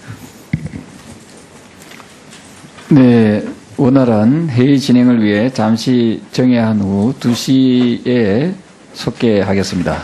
정회를 선포합니다. 이 제도혁 신축, 그 다음에 그것을 뒷받침하기 위한 선제적 투자, 이 두 개를 같이 좀 봐주시면 균형 잡히게 볼 수 있을 것 같습니다. 국민적 공감대를 얻고 세대를 뛰어넘는 그러한 생명력을 가질 수 있는 이러한 장기 보고서에 대해서 좀 관심을 가져주십니다. 네, 그렇게 하겠습니다. 네, 수고하셨습니다. 네, 엄용구입니다. 우리 후보자께서는 그 기부를 많이 하신 걸로 알고 있고 굉장히 높이 평가합니다. 그런데 기부만큼 사실 어려운 게 세금 잘 내는 겁니다. 지금 우리 일반적인 사람들이 웬만하면 또 합법적인 방법이 있다면 세금 안 내려고 하는 게 일반적인 심정인데 지금 저는 우리 후보자께 질문 드리기 전에 제가 이 분야에 오랜 종사 경험이 있습니다. 그래서 친족 간의 재산의 대물림 또 정리를 위해서 일반적으로 현장에서 쓰는 방법이 차용증을 활용해서 내가 빌렸다 부모로부터 그래서 이거는 정리가 아니다. 이런 게 많이 현장에서 활용되고 있습니다, 사실. 네네. 제가 볼 때는 후보자의 케이스도 마찬가지입니다. 지금 후보자께서는 그 부인과 더불어서 약 1억 7천만 원의 그 부모로부터 돈을 받았습니다. 받았고 실제 일반 차입 거래와 마찬가지로 이거는 정리가 아니고 빌린 것이다 이렇게 주장하고 있고 또 해명 자료에서도 2015년 이전에 빌린 부분은 1억 미만이므로 이거는 이자를 안 내더라도 과세가 아니다, 과세 대상이 아니다 이렇게 주장하고 있는 것이죠. 예. 하지만 특수관계인의 거래에 있어서는 예를 들면 지금 후보자가 차용증도 쓰고 이자도 줬기 때문에 이거는 차입으로서 증여세 과세 대상이 아니라고 말씀을 하시지만 그게 필요 충분 조건이 아닙니다. 합법적인 방법으로 많이 쓰지만 과세관청에서는 보다 엄격히 들여다봅니다. 첫째는 뭐냐면은 그 차입 자체가 실제 차입인지 아니면은 차입을 가장한 정년지를 봅니다. 그런데 우리 후보자의 경우에는 그 당시 모친으로부터 돈을 받을 때 이미 금전적인 상황이 좋았습니다. 차입할 수 있는 금액보다도 몇 배의 자금을, 현금 자금을 갖고 있었습니다. 그래서 그건 차입이라고 볼 수가 없고 정리를 위한 차입입니다. 차입을 위해서 돈을 받은 게 아니고 정리를 위해서 차입 형태를 빌린 겁니다. 그리고 상환 의무가 있느냐? 일반 타인 간에는 채권 채무 계약을 쓰면은 상환 의무가 반드시 존재합니다. 그러나 부모 자식 간에는 특히 우리 후보자의 모친께서는 만기가 앞으로 5년 더 연기해서 우리 나이로 보면 88세가 됩니다. 부모 자식 간에 우리 또 끔찍히 아끼는 우리 모친께서 자식 보고 내 돈 내놔라 88세 가서 이렇게 할 리가 없습니다. 그래서 상환 의무가 기본적으로 사회 통념상 볼 때 상환 의무가 없는 겁니다. 그래서 이자를 지급했건 또는 차용증을 썼건 상관없이 후보자의 케이스는 증여세 과세 대상입니다. 제가 판단할 때 후보자가 4,028만 원을 빌린 것은 직계 좀비속 관계이기 때문에 과세 미달입니다. 하지만 부인이 빌린 1억 3천만 원은 약 2천여만 원의 증여세를 납부해야 될 그런 대상입니다. 그래서 우리 후보자께서 지금 제가 아무리 얘기를 해도 후보자는 부인할 겁니다. 그렇죠? 그렇습니다. 네. 그래서 이 자리 결론 낼 수는 없습니다. 예, 예, 알겠습니다. 하지만 지금 우리 과세관청에서의 기본적인 입장은 이거는 정려입니다. 그래서 차후에 우리 국세청에 업무 보고를 받았을 때 이 부분을 국세청에 맡겨서 판단을 맡겼을 의향은 없으신지 묻고 싶습니다. 의원님, 제가 조금 말씀을 올리고 답을 의향만 우선 먼저 좀 그렇게 뭐 의원님께서 워낙 이쪽에 전문가시니까요. 저 말씀에 따르겠습니다. 제가 사실은 이미 물어봤습니다만 제가 다시 한번 그 의원님 말씀대로 다시 한번 그 물어보도록 하겠습니다. 네, 감사드리고 예. 제가 한 가지 더 보태면은 이런 그 정려의 문제 이상으로 더 심각한 것은 그 정려 행위, 이 차용 행위와 관련해서 일어난 각종의 일련의 어떤 그런 행위들, 차용증을 쓰고 계좌 이체를 하고 이런 문제가 더 심각하다는 것을 우리 후보자가 하고 계시리라 믿습니다. 네, 잘 알겠습니다. 네, 수고하셨습니다. 다음은 윤호중 의원님 질의해 주시기 바랍니다. 네, 경기 구리 출신 윤호중 의원입니다. 김동연 후보자님, 예, 후보자로 추천되신 것을 진심으로 축하드리고요. 제가 조금 늦게 와서 인사 말씀하신 것을 쭉 봤는데요. 그러니까 사람 중심의 투자, 또 공정 경제, 혁신 성장 이런 이 문재인 대통령께서 내걸으셨던 이 경제 정책의 핵심 사항들을 열심히 하겠다라고 하는 그런 의지를 표명하셨습니다. 좀 전에 이제 이 동료 의원께서도 이것이 과연 소득주도 성장에 부합하는가 이렇게 질문이 있었는데 제가 생각하기에는 소득주도 성장이라고 하는 것은 아직 일테면 경제학계에서 일반화된 개념은 아니죠. 어떻게 보면 우리 사회에서는 좀 정치적인 이 표현으로 정책이 표현된 것이 아닌가 생각을 하고요. 그런 면에서 보면 좀 더 이제 경제 정책이라는 측면에서 놓고 봤을 때 이 소득 측면, 그러니까 수요 측면을 강조한 경제 정책이라고 봐야 할 텐데요. 그래서 소득과 일자리는 일테면 가계의 이 수요를 늘려나가자라고 하는 것이고, 그 다음에 혁신 성장, 이 공정 경제 이런 것을 통해서는 기업의 이 수요, 그러니까 달리 표현하면 투자를 늘려가는 그런 정책을 하자. 게 아닌가 이런 생각이 드는데 두 가지 반박이 이거였습니다.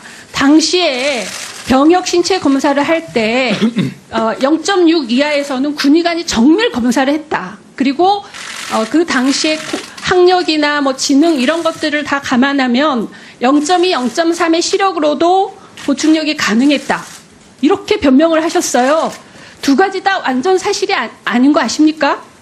일단 당시 병역 신체 검사에서 0.6 이하인 경우에 군의관이 어떤 정밀 검사를 했나요? 답변 드릴까요? 예. 제가 이 문제는요, 의원님 말씀을 해주셔가지고 사실은 처음 알았는데요. 이 병역 문제는 우리 국민들에게 민감한 사안이기 때문에 제가 정확하게 좀 말씀을 드리는 게 좋을 것 같습니다. 혹시 잠깐, 그 두 가지에 대해서 제가 마저 질문을 드리고 나서 한꺼번에 얘기를 듣겠습니다. 그래서 제가 알고 있기로는 병역에 대해서, 그러니까 병역 신체 검사할 때 정밀 검사라는 게 그냥 군의관이 0.1까지 보이느냐고 하고 안 보이면은 0.04 이렇게 한 것으로 그렇게 알고 있고요. 두 번째,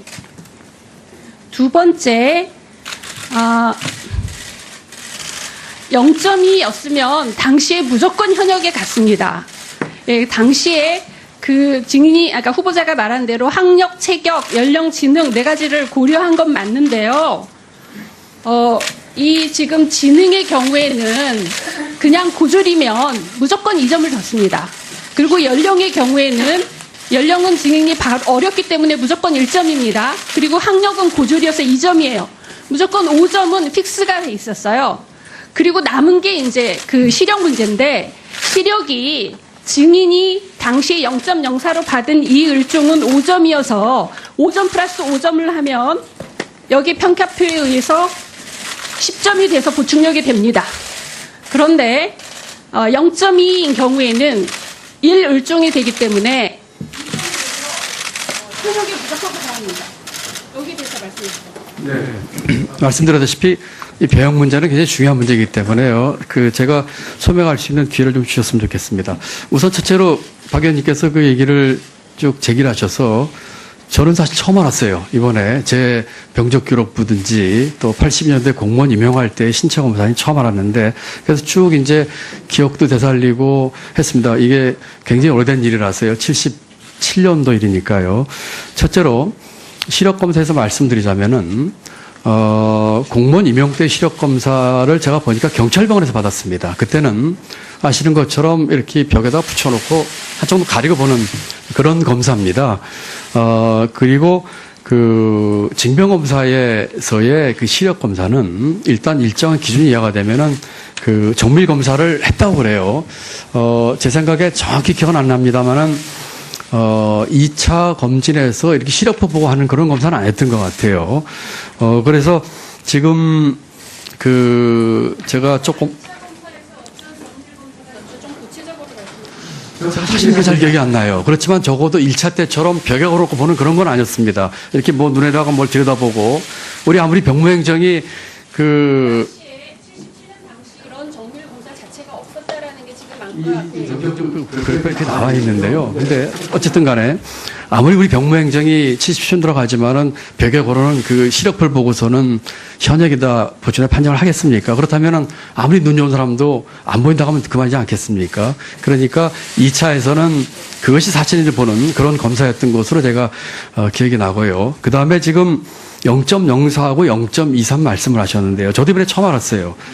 눈으로 해서 하는 검사의 최하점이 0.1입니다. 그리고 0.04는 이 시력검사표로 나오는 그 등급이 아닙니다. 안 보인다고 하면은 0.04로 적은 것입니다. 그러니까 이 벽에 걸어놓은 걸로 해가지고 0.04라는 게 안 나오는 것이죠. 그러니까 다시 말씀드리면 정밀 검사에서 했다는 0.04의 스케일과 지금 의원님이 말씀하시는 공무원 채용 때 0.23은 전혀 다른 디멘전이에요. 근데 마치 숫자로 보니까 사람들이 같은 선상에 있는 것을 보고 또 눈이 좋아진 건 이렇게 보시는 것이기 때문에 우선 그 말씀을 드리고요.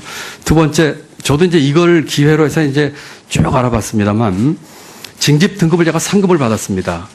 그게 이제 최종 판정이지요. 징집 등급 상급 받기 위해서는 두 가지의 요소가 있다고 합니다. 첫 번째가 신체 검사 등급입니다. 제가 거기에는 2을을 받았습니다. 그 다음에 징집 등급, 옆에는 글씨가 안 보이더라고요. 그게 지금 의원님 말씀하신 합계 10점짜리입니다. 그러니까 제가 연령에서 1점, 학력에서 2점, 체격에서 5점, 지능에서 2점 받아서 시험을 받은 것입니다. 그래서 요 두 개가 합쳐져서 내려진 판정이 상급입니다. 그래가지고 제가 이제 보충력을 해서 이제 1년 3개월 일병 근무를 했던 것이고요. 다만 하나 오해할 수 있는 것이 제가 병적표를 저도 처음 봤는데요. 밑에 보면은 의원님 말씀하신 것처럼 중등도 근시, 이게 무슨 말인지 제가 잘 모르겠지만 영어로 ENB 해놓고 대위 김정철 써 있습니다. 이것은 이 당시에 2차 정밀검사한 군의관이, 안과 전문 군의관이라고 합니다. 그 사람이 거기다 부기라는 것입니다. 그래서, 결론적으로 말씀드리자면, EPB라는 것이 그러니까 눈에서 EB, 그러니까 이을종을 받아서 보정이 됐다라는 얘기예요. 그래서 알겠습니다. 저보다 더 많이 알고 계시니까요. 그런데 제 결론이 이렇습니다. 여기 그 군의관인 대위 이 김정철이라는 사람이 한 것은 제 시력에 대한 특기사항을 적은 것이고요. 그 다음에 이것을 비롯 이 시력에서 중점을 둬서 한 신체 검사 등급은 2을이었고요. 아까 말씀드린 10점을 받은 징집 등급 두 개가 합쳐져 가지고 제가 상급을 받은 것이 되겠습니다. 그 다음에 이 일에서 이제 고시공부 얘기를 하셨는데요. 이때 제 상황이 이렇습니다.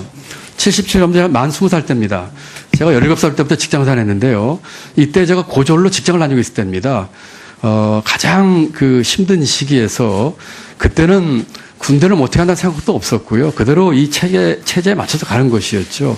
그리고 정말로 힘든 시기였습니다. 이 군대를 뭐 어떻게 해야 될 생각도 없었고요. 그 다음에 일병으로 제가 만기 제대를 하고 그때가 제가 대학교 2학년 1학기 때입니다. 고시 공부는 2학년 말부터 시작을 해서 3학년 때 처음 시험 봤습니다. 이때는 제가 고시가 있는지도 몰랐을 그런 때입니다. 그냥 힘들게 살 때였고요. 고시 공부 이런 것은 군대를. 그래서 제가 어젯밤에 후보자 과거에 쓰신 칼럼을 쭉 읽어보면서 굉장히 감동도 많이 받고 그랬는데요. 근데 그 칼럼을 쭉 이렇게 관통하는 게 이제 킹핀이라고 우리 사회의 의사결정 구조 잘못되고 보상책이 잘못됐다. 그렇습니다. 이러면서 예로 드신 게 공무원 5,000명, 구급 공무원 5,000명 뽑는데 23만 명이 지원하고 이런 거는 잘못됐다고 지적을 하셨어요. 그동안. 맞습니다. 예.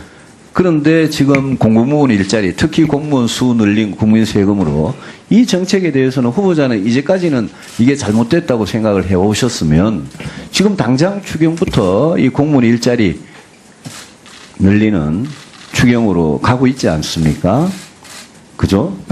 의원님 말씀드릴까요? 아니, 그래서 예, 예. 저도 뭐 5분 지켜야 되니까요. 예, 예. 그래서 그 부분에 대해서 공무원 일자리 80만 이건 좀 잘못됐으니까 정권 초반에 이거는 바로잡는 게 좋겠다. 이런 생각을 하고 있고 후보자. 그 의원님 말씀의 취지에는 제가 공감을 하는데 이제 그 팩트가 좀 잘못된 건 하나 제가 말씀드려야 되겠습니다. 제가 그 칼럼에 쓴 거가 문제라고 한 거는 5,000명을 뽑는 공무원이 문제가 아니라 20만 명이 몰리는 그 사회 보상 체계. 다시 말씀드리면 모두가 다 공무원이 돼야 되겠다, 교사가 돼야 되겠다, 대기업 가야 되겠다 그런 사회 보상 체계 문제를 제가 지적을 한 것이고요. 그래서 공무원을 뽑는 것에 대한 문제를 지적한 것은 아닙니다. 그리고 지금 이 청년 실업 문제, 뭐 나중에 다시 얘기할 기회가 있습니다. 청년 실업 문제가 지금 체감 실업이 지금 120만입니다. 전체 청년의 4분의 1이 실업자인데요. 지금 이런 상황에서 결국 이 추경에서 추구하는 공공 일자리가 됐든 이걸 추구하는 최종 목표는 결국 민간 일자리입니다. 거기에 대해서 이번 추경이 어떤 역할을 하느냐가 저는 관건이라고 생각을 하고 있거든요. 그래서 지금과 같이 120만, 23.6% 체감 청년 실업률에 있어서 정부가 지금 해야 될 일들 또 이 어렵고 절망에 빠진 이 노동시장과 청년들에게 그런 역동성과 희망을 주는 그런 측면을 저는 생각을 하고 있다는 말씀을 드립니다. 네, 수고하셨습니다. 다음은 심기준 위원님 질의해 주시기 바랍니다. 네, 안녕하십니까. 더불어민주당 심기준 의원입니다. 후보자님 먼저 축하드리고요. 아까 후보자님 모두 발언에서 우리 지금 현재 한국의 현실을 저성장 고착화 그리고 급격한 저출산 고령화 양극화 심화 그 현실을 진단해 주셨는데요. 거기에 대해서 뿐만 아니라 우리 4차 산업혁명 등으로 새로운 도전이 과시화되고 있고 그다음에 변화의 충격이 더욱 가중될 가능성이 있다고 봅니다. 이에 대해서는 어떻게 동의하십니까? 네, 동의합니다. 후보자님 한번 화면을 좀 봐주시기 바랍니다. 2006년과 2016년 10년간의 대한민국 지표 변화를 정리해 봤습니다. GDP 1인당 국민소득, 월 가계소득 등 양적 성장은 어느 정도 이루어졌지만 우리가 질적 성장은 전혀 이루지 못했다는 지표가 지금 말해주고 있습니다. 1인당 국민소득은 역시 3만 불의 벽에 막혀 있습니다. 후보자님 10년간 발전 없는 대한민국의 현실과 향후 5년 안에 구조적 문제점을 시정하지 못할 경우 부패와 양극화로 몰락한 필리핀의 전철을 밟을 수도 있다는 의견도 있습니다. 어떻게 생각하십니까? 뭐 필리핀의 전철은 좀 과하신 예 같고요. 지난 10년 동안에 2006년도에 2만 불 소득 돌파한 뒤로 지금 계속 정체 내지는 3만 불을 못 뚫고 있습니다. 일종의 이 바틀렉인데요. 앞으로 5년 굉장히 중요한 시기라고 생각을 해서 그 같은 경제 구조적인 문제 해결에 저희가 매진해야 될 때라는 그런 말씀을 드립니다. 네, 다시 한번 화면을 좀 봐주시기 바랍니다. 그 경제 사회 분야별로 주요 정책을 제시했는데 후보자님 이러한 지금 보시면 이 방향에 대해서 지금 어떻게 좀 동의를 좀 하십니까? 제가 지금 뭐 잘 안 보이고 네. 큽니다만 대체적으로 의원님 주신 게 예, 맞는 방향이 아닌가 싶습니다. 예. 그러게요. 근데 이 공약들이 사실은 우리 후보자님께서 2006년 실무 책임자로 만드신 비전 보고서 2030의 세부 내용입니다. 네네. 이 비전 2030이 대한민국에서 만들어진 최초의 국가 장기 전략 보고서 한 세대 앞을 내다보는 국가 발전 계획이었습니다. 이것이 그 노무현 정부의 비전 2030에 대해서 그동안 일부에서는 뜻깊은 실패였다는 의견도 있었습니다. 그런데 이것이 어쨌든 정치적으로는 폐기됐을지 모르지만은 그 새로운 출발을 위한 그러한 디딤돌로서 비전 2030을 다시 부활시켜야 한다는 의견도 있습니다. 후보자님 어떠십니까? 비전 2030은 그 당시 제가 주무국장으로서 실무 책임을 졌던 작업입니다. 그때의 배경은 우리 경제에, 우리 사회에 앞으로 올 도전, 과제, 양극화, 고령화 이런 것들을 예측을 해서 25년을 내다보는 국가의 비전과 거기에 맞는 재정 전략까지 하자는 것이었는데, 그 후로 뭐 정치적으로 폐기란 말씀을 계셨는데 사실은 그 후로 계속해서 우리 정부가 거기 있는 정책들에 대해서 뭐 의식하든 안 하든 많은 부분을 일부 시행해 왔다고 생각을 합니다. 지금은 다시 2030을 지금 다시 그걸 봐서 이렇게 하는 거는 이거는 이제 좀 아웃 오브 데이트한 얘기고요. 다만 말씀하신 취지가 새로운 도전 과제, 또 그때 해결하지 못한 도전 과제를 해결하기 위해서 뭔가 좀 중장기적인 비전과 전략을 가져야 되지 않겠느냐 하는 측면에서는 동의 말씀을 드립니다만 2030 보고서를 지금 다시 이렇게 그대로 쓰는 것은 아니라는 생각이 듭니다. 다시 화면을 한번 보시겠는데요. 지금 보시는 것처럼 그 문재인 정부의 공약은 비전 2030에서 추구하던 정책 방향과 상당히 동일합니다, 지금. 결국 문재인 정부의 소득주도 성장 정책이 성공을 거두기 위해서는 비전 2030과 같이 이념과 세대를 뛰어넘는 그러한 국민적 공감대를 얻을 수 있는 장기 국가 종합 전략이 필요하다고 생각이 됩니다. 이 장기 국가 종합 전략이 필요하다는 데 대해서는 어떻게 생각을 하십니까? 동의합니다. 동의, 한 말씀 네. 올려도 될까요? 예. 비전 2030을 많은 분들이 보고서를 보시면은 가장 중요한 것이 비전 2030에 담겨있는 철학입니다. 그 철학은 첫 번째가 제도 혁신입니다. 두 번째가 그다음에 선제적 투자거든요. 많은 분들이 뒷부분을 강조를 하시는데요. 앞부분에 있을 제도 혁신 부분이 되면서 그러면서 이 선제적 투자가 돼야지 우리가 희망하는 비전 달성에 국가로 갈 수 있다는 두 가지 틀이 있는데 이 제도 혁신 부분, 예를 들어서 그때 제기했던 것이 정년 연장 임금 피크제, 국민 직역연금 개편, 복지전달체계 개편, 학제 개편, 서비스 산업 경쟁 이런 것들이거든요. 그래서 두 가지 축중에서 틀을 마친 뒤에 시작을 했고, 기록을 보시면 제가 첫 번째 응시한 것이 80년도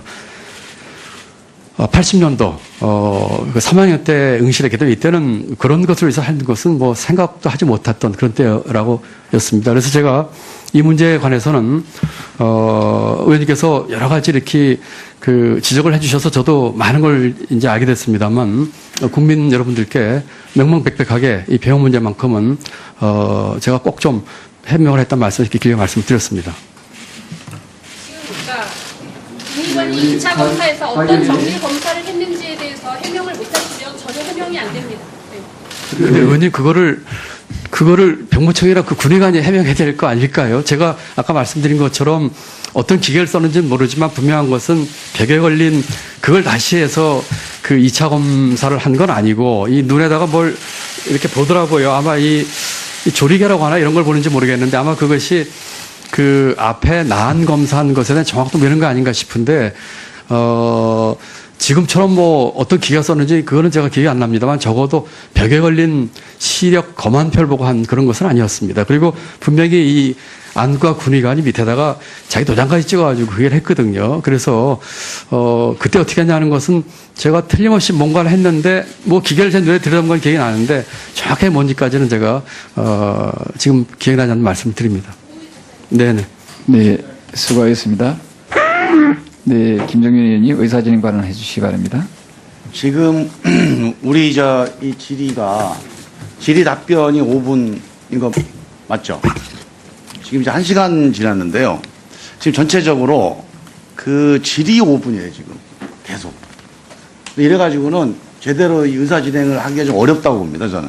그래서, 물론 뭐 지금 우리가 질문하실 게 많다는 건 충분히 이해를 하는데, 오후 질의 시간이 있어요.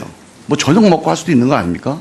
그래서 일단 질의 규칙을 좀 제대로 지킬 수 있도록 위원장님께서 잘 지도 좀 해주시고. 네, 김종민 위원님 말씀 감사드립니다. 우리 의원님들께서는 5분 질의 시간을 답변 포함했습니다. 그리고 가능한 한 1문 1답 형식으로 해서 해주시고 또 다 못할 경우에는 또 보충 질의 시간을 또 7분을 드립니다. 그래서 골고루 우리 의원님들께서 질의할 수 있도록 양해 부탁드리겠습니다. 다음은 유승민 위원님 질의해 주시기 바랍니다. 예.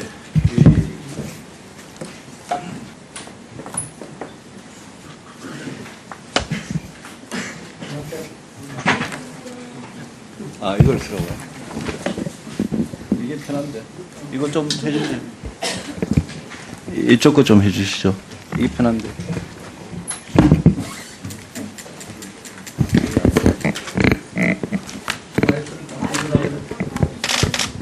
예, 이걸 하겠습니다. 예. 예. 우리 후보자님 축하드립니다. 예. 그 부총리 겸 기재부 장관이 되시면 중심을 잡고 네. 정말 이 어려운 경제를 헤쳐나가는데 잘 해주시길 바랍니다. 기대가 큽니다. 네, 감사합니다. 예. 몇 가지 좀 물어보겠습니다. 우리 후보자께서 평생을 그 경제부처의 공무원으로 아주 중요한 일을 하시면서 가져오신 우리 경제에 대한 어떤 철학이나 정책 방향, 이런 게 문재인 정부, 문재인 대통령께서 약속한 그런 거하고 얼마나 이렇게 일치한다고 생각하십니까? 글쎄요, 저는 오랫동안 경제 일을 하면서 나름대로 갖고 있었던 생각과 철학이 비슷하다고 생각을 합니다. 네. 그리고, 지금 새 정부에서 하고 있는 것들 중에서, 꽤 많은 철학과 이 골격에 대해서는 거기에 제가 맞춘 것이 아니라 일치한 점도 있고 또 어떤 부분은 조금 좀 어드저스를 해야 됐다는 부분도 있다고 생각을 합니다. 그래서 저도 짧게 묻고 짧게 답변해 주시면 이 후보자가 경제부총리로서 우리 대통령께서 약속하신 게 많잖아요. 네. 그거를 100% 다 지켜야 되겠다 이런 생각이십니까? 아니면 이런 부분은 좀 고쳤으면 좋겠다 이런 생각이십니까?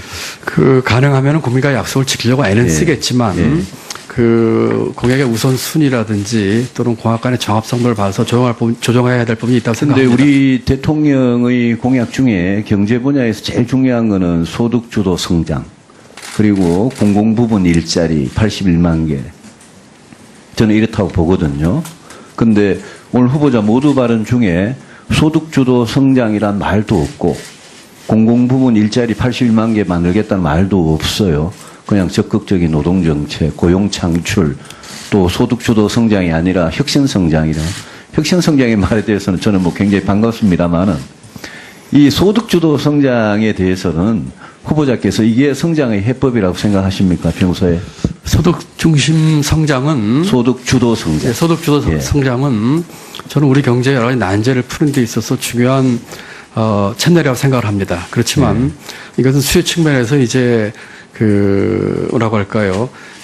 소득이나 임금을 높여서 내수를 진작해서 하는 수요적인 측면이고 공급적인 측면에 접근이 필요하다고 생각합니다. 그것이 아까 제가 말씀드린 혁신 경제와 이게 같아 있는 얘기죠. 성장을 이야기하면서 저는 후보자께서 소득주도 성장이란 말을 대통령께서 후보 시절에 굉장히 강조해왔던 말인데 그 말을 굳이 모두 발언에 빼고 혁신성장이란 말을 집어넣은 데 대해서 저는 굉장히 반가운데 이게 후보자의 소신인지 소득주도 성장은 성장 해법으로 적절치 않다고 생각하시지 그런 건지 의원님 그건 아니고요. 그런 건 아니고요. 제가 생각하는 경제 정책의 어떤 비전과 모토는 사람 중심의 지속 성장 경제입니다.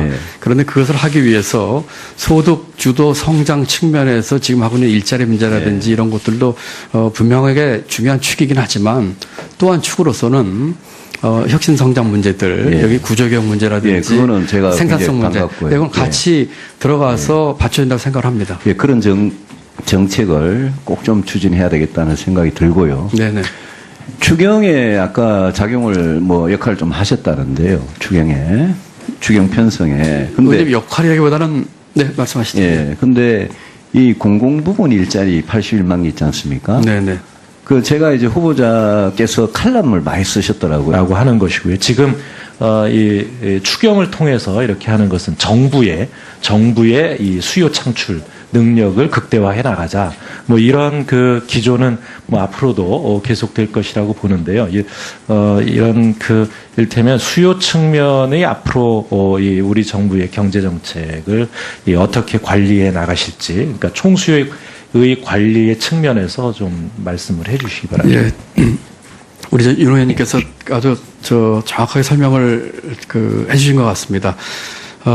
소득주도 성장이 경제학 쪽에서 얘기는 많이 된 건 아니지만 이제 ILO 중심으로 이제 임금주도 성장을 이제 이렇게 조금 비슷한 개념이 아닌가 싶습니다만 이제 한국은 이제 워낙 자영업자가 많다 보니까 임금보다 아마 소득이라는 말을 쓴 게 아닌가 싶습니다.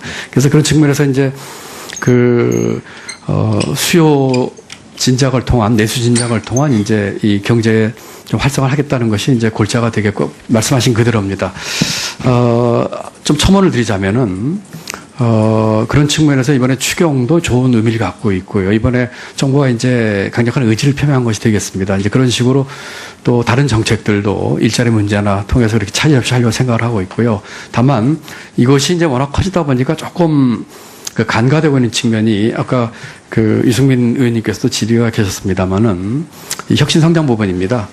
지금 일자리가 궁극적으로 민간에 생겨나야 되는 것이고요. 일자리가 민간에 생겨나기 위해서는 결국 기업이 제대로 하게끔 하는 터전과 이걸 북돋아줘야 되는 것입니다. 물론 불공정 관행이라든지 이런 것도 제가 고칠 것은 있지만 그런 측면에서 이 공급 측면에서 기업의 기살리기 또 구조개혁 문제, 또 생산성 향상 문제 이런 것들이 같이 이렇게 받쳐야 되는 걸 생각을 합니다. 앞에 이제 윤 의원님 말씀 그 부분이 이제 많이 강조가 되다 보니까 뒷부분이 조금 간과된 것 같아서 좀 균형 잡힌 시각으로 좀 보는 게 어떨까 하는 생각을 해봅니다. 네, 저도 조금 첨언해서 말씀을 드리면 지금 그렇다고 해서 수요 측면의 정책에서 공급 측면의 정책을 가미하고 있는 거 아니냐 네. 이렇게 보기도 합니다만 실제로 보면 기업의 투자라고 하는 것도 총수요의 일부이고 그리고 또 우리처럼 그러니까 대외 경제 부문이 비대해져 있는 이런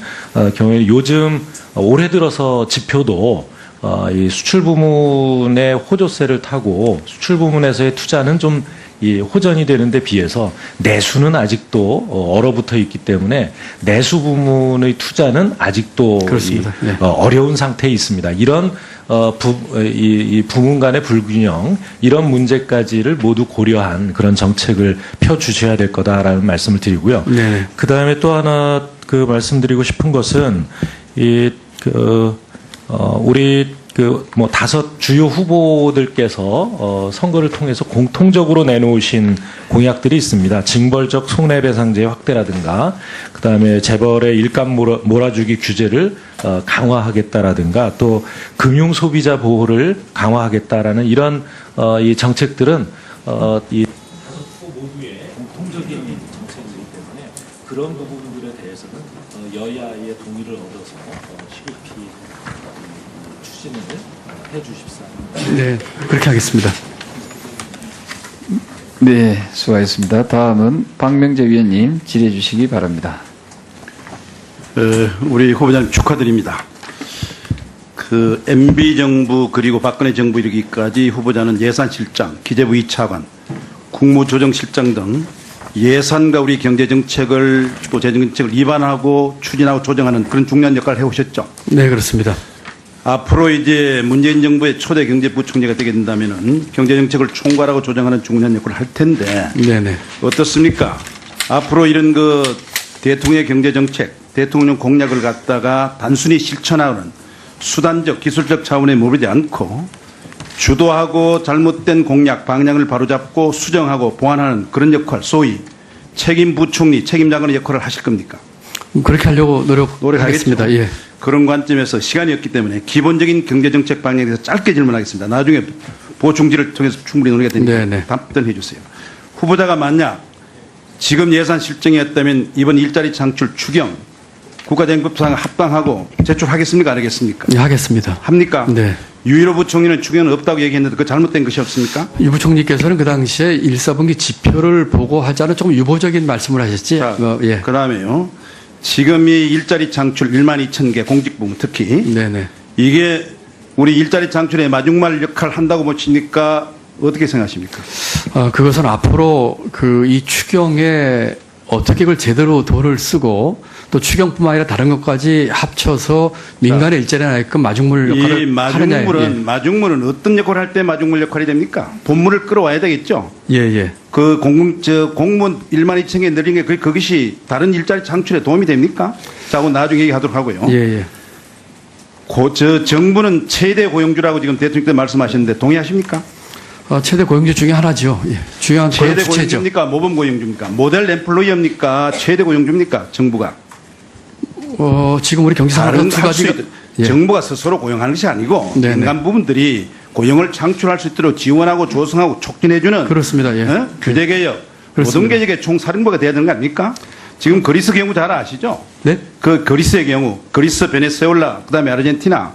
예. 그리스가 어떻게 됐습니까? 공무원 일자리 늘어가지고 그겁니까? 실업률 해소하기 위해서 정부가 파탄 정책 이런 알고 계시죠? 나중에 좀 얘기하고요. 그다음에 최저임금 인상 3년 만에 완수하겠다 그러는데 그대로 10,000원에 도달시키도록 3년만 달성하려면 어떻게 한 해에 얼마씩 올려야 되는지 알고 계십니까? 15.7%라고 알고 있습니다. 그대로 추진하시겠습니까? 그 문제는 또 여러 가지 중소기업과 또 자영업자 문제가 있기 때문에 같이 균형 잡힌 시각에서 지난해 증가율이 7.3%, 2배 이상 급격히 올려야 되고요. 이 최저임금의 대상을 받고 있는 업체, 중소기업이 얼마나 차지하고 있는지 아십니까? 대기업 문제가 아니죠. 얼마나 됩니까? 그렇습니다. 얼마나 됩니까? 98.2%가 중소기업에 국한되어 있습니다. 그렇습니다. 그 중에서도 30인 미만의 영세 사업자들이 86.6%. 얼마만한 부담이 작용하겠습니까? 이거 생각해 보셨습니까? 지금 이게 만약에 1만으로 2020년에 인상되게 된다면은 중소기업들이요, 2020년부터 매년 81조 5천억의 추가 부담이 필요하다고 했습니다. 알고 계십니까? 네네. 이거 해야 됩니까? 이게 경제 활성화 되겠습니까? 아까 말씀드린 것처럼 좀 해야 될 필요성과 또 자영업자나 이 중소기업 그까지 같이 균형 잡히게 보면서 좀 검토를 할 사안이라고.